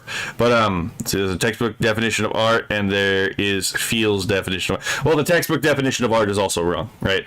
But that's because a lot of time, so it depends on, like, it's not really the textbook definition. There is like because your definition of art is going to be defined by your aesthetic theory, because aesthetics is the study of art itself, right? The study of beauty and art. So, for example, if you have a conventionalist approach to art, where art is that which the art community defines as art, well, you have a completely circular definition that is not usable in explaining what art is, right? But that's by design. If you have a processionalist view of art, then art is not a thing in of itself, but rather it is a like a process. Like art is defined by the process that makes it, but again, it doesn't define what specifically art is, and that's again by design, because they don't want to be held. If they know what art is, they can hold it to a standard, which means that again, like, we go back to an objective view of art instead of a subjective view of aesthetics, right? If you have, for example, a imitativist view of art, then the function of art is to represent reality, where that would mean that like any kind of cape shit that you read is actually lesser art, no matter how well it's written or drawn or anything like that, because, you know, it doesn't actually represent art. And since the imitativist believes that art is meant to represent reality, it fails the function of art. An emotivist has a different definition, and then you have the objectivist, who has the concretely correct definition of what art is, which is the concretization of a metaphysic. So anyway, because that gives you both the function and like the what in art is kind of deal. But there we go. So yeah, so Captain Rudy, I enjoyed the song. It is definitely a significantly simpler thing to analyze because, let's be fair, it's a lyric video, right? It's not like I have to go and like check out like all the fine details of a video. So it's extremely straightforward, and I appreciate the straightforwardness, to be perfectly honest, right? So yeah, if you're watching this on YouTube, go give Captain Rudy a watch if you get the opportunity. But yeah. Again, it's like, this is the end of the video, so I'll see you next video. Y'all take care. Y'all have a lovely day or night. And as y'all can see, I'm still working on that outro, right? I'm still working on that outro. So, how long is this? It's like 14 minutes. I can probably get this to work. Maybe, maybe not, right? I am probably going to save Radical Honesty for a later day, to be perfectly honest, because this is gonna fuck up people. I'm not gonna lie, right? The art is a little bit nebulous because everyone really wants to define it in a way that benefits them. I actually had an uncle who was a professor of the arts. Specifically, like, he was an expressionist painter, and he was a professor of art history and art theory. So I've debated him, and I've won a number of debates against the guy. But he's also won a number of debates against me, so it's not like it's a one-sided thing, right? Yeah, I have some experience debating this issue, which a lot of these aunties don't have any experience of any of this shit, and you can see it from the way they talk. But anyway, so as you can tell, I have very little respect for these people. So, but yeah, I'm gonna postpone the Radical Honesty video. I do want to make a commentary on this, because this is a devastating video, but I actually disagree with certain parts of the Radical Honesty proposition, right? Particularly in the question of what constitutes a lie. I'm not saying that lying is good. I'm just saying that the idea that, 14 minutes, 3 hours later, right? Exactly. I'm just saying that, like, the way they define what a lie is, I think is just patently absurd. But so it's like, you don't need to abide by some of the things they're talking about to live a radically honest life. But, you know, I digress, right? It's like, if I don't tell you what my name is, right? Being like a YouTuber, specifically a VTuber, I'm not committing a lie, right? Yeah, sure, I'm playing a character, obviously, right? I'm putting on a mask, but I trust that, like, I'm not streaming to a bunch of schizophrenics, right? They can tell that this is a cartoon character that I am playing, right? I'm not passing it off as, like, the real person is some kind of fucking, like, ghost from the high heavens that has red skin and blue hair. I'm pretty sure everyone realizes that's not exactly what's going on here, right? Let's see. Yeah, I mean, yeah, that's fair enough. It will happen eventually. It's just... I wanted to stream significantly longer than I actually was able to this weekend. It's just things happened, so that kind of got in the way. But I will be streaming or trying to stream as close to every day in the week as I can. But I also have to figure out when I can get back to playing games, because I also want to do gaming streams as well, right? To be perfectly honest, Wedding Witch is going to be the first game I probably come back to, because I actually really enjoy playing Wedding Witch. And damn it, I will not stop until I get my chosen waifu, right? I was playing Wedding Witch because it is waifu builder, and damn it, I mean, to be fair, I already know which waifu Kura's gonna get, because there's a muscle mommy waifu in the game. Fair enough. Actually, really, understand, right? But I will not rest. I will not rest until I get me my waifu, right? I have a very specific waifu in mind of the waifus available, and I will not rest until I get my waifu. Anyway, so there's that. I don't know. When Tomboy Adventure 2 comes out, I will definitely be playing that as well, right? Because I already played Tomboy Adventure 1, and that was actually a pretty fun game, even though I literally finished that game in like a single day. So it wasn't exactly a hard game. Let's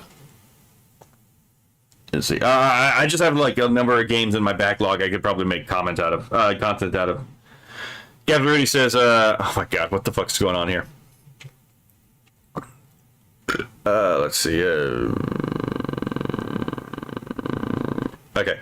Cabot says, to me, art is expression of emotion, whatever that may be. I would disagree, but that is the correct definition under emotivism. I'm not an emotivist, though, so it's like, I just can't agree with the definition. That's, everyone talking about how long that Pragmata video is going to be. Plot twist, the acosmic otaku we see on screen is rule 63 of what he looks like IRL. It's like, oh yes, it turns out I am a ghost with red skin and blue hair. It's just I happen to be a dude, not a woman. Wedding Witch sounds fun. It is. I've actually had a lot of blast playing Wedding Witch. Let's see. Kevin Rudy says Cosmic is out here playing a Build-A-Bitch. God damn it. Discerning taste in waifu, right? Kuro says, wait, there's a muscle mommy in what game now?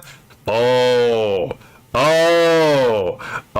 okay, hold on. Let me go back to my thing, because I've played Wedding Witch before. So let's go to channel. Let's go to playlists, because it's probably on here somewhere. Here we go, Wedding Witch. Got a full playlist here. It is build your waifu, right? Obviously some scuff in some of the older videos, but let's see. Let's see if I can find her. Pretty sure I had her towards the end. So let's see. Let's get to the part where we actually choose the waifus. All right. So, like, the rough draft is finished. And okay, let's put a mute to that. Just because I don't want to deal with any potential copyright with the... Because, like, you get copyright checked, but you don't get copyright claimed. Okay, hold on. Let's go back a little bit.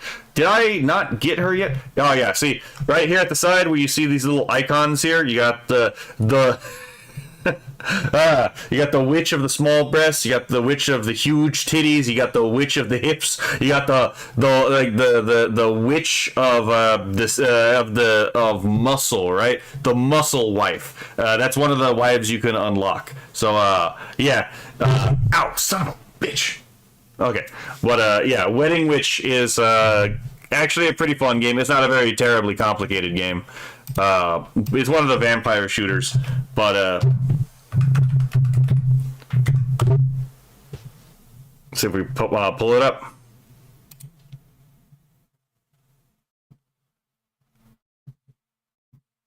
Okay, let me make sure that we're on the right speed. Here we go. Let's see if I can find it. It looks like oh, muscle ending. Okay. Do they actually select? They did not select it, so I don't know why it's saying is it like do they actually.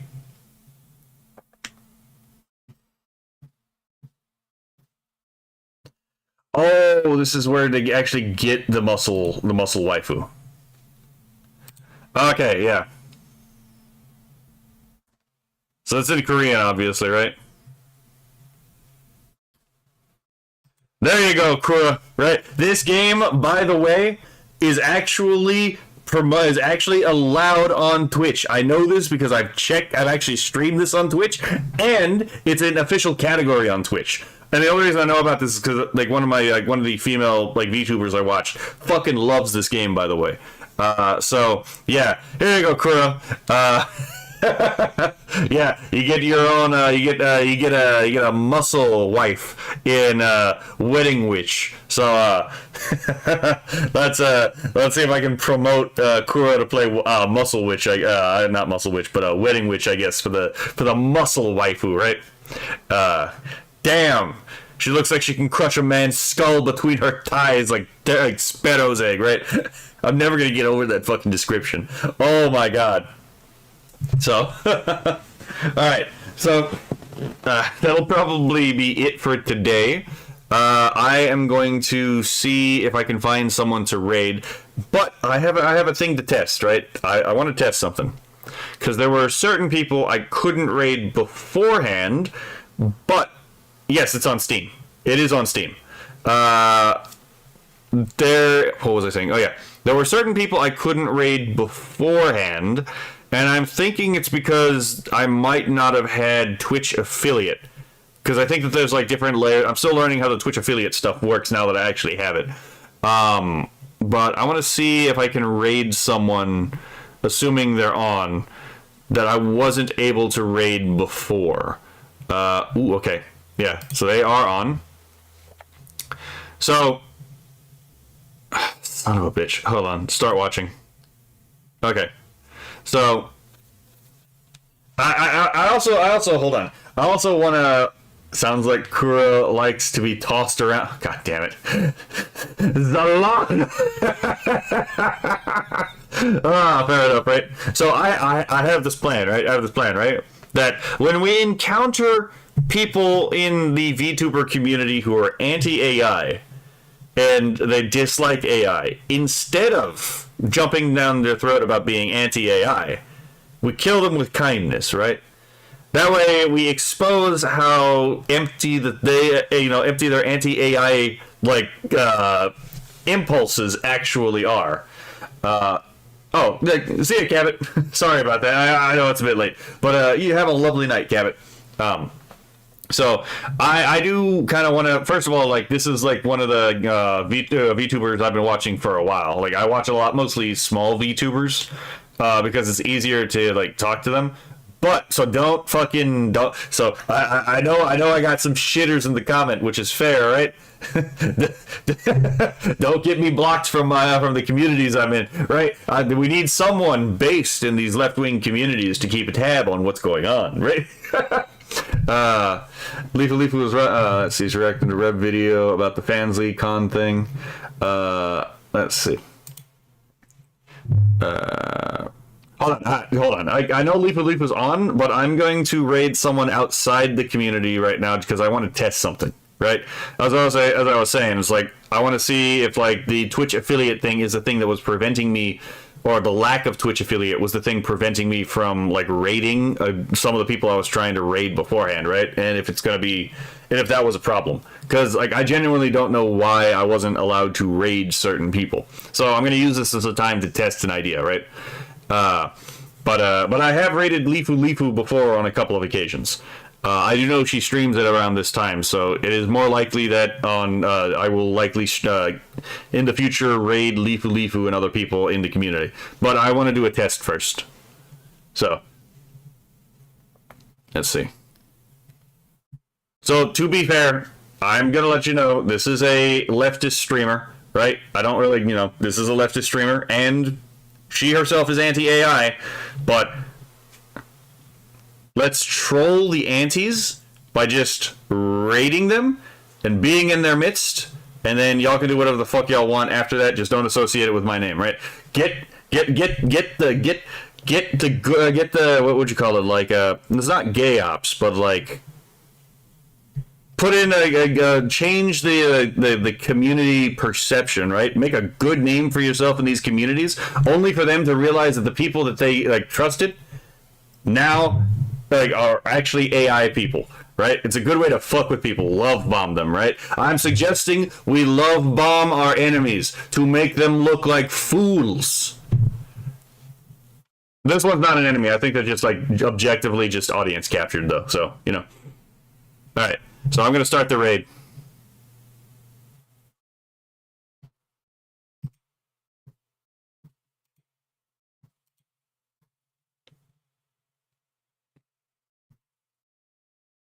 Holy shit, it really was the fucking Twitch affiliate. That's why there were so many people I couldn't fucking raid. Oh my god. Okay.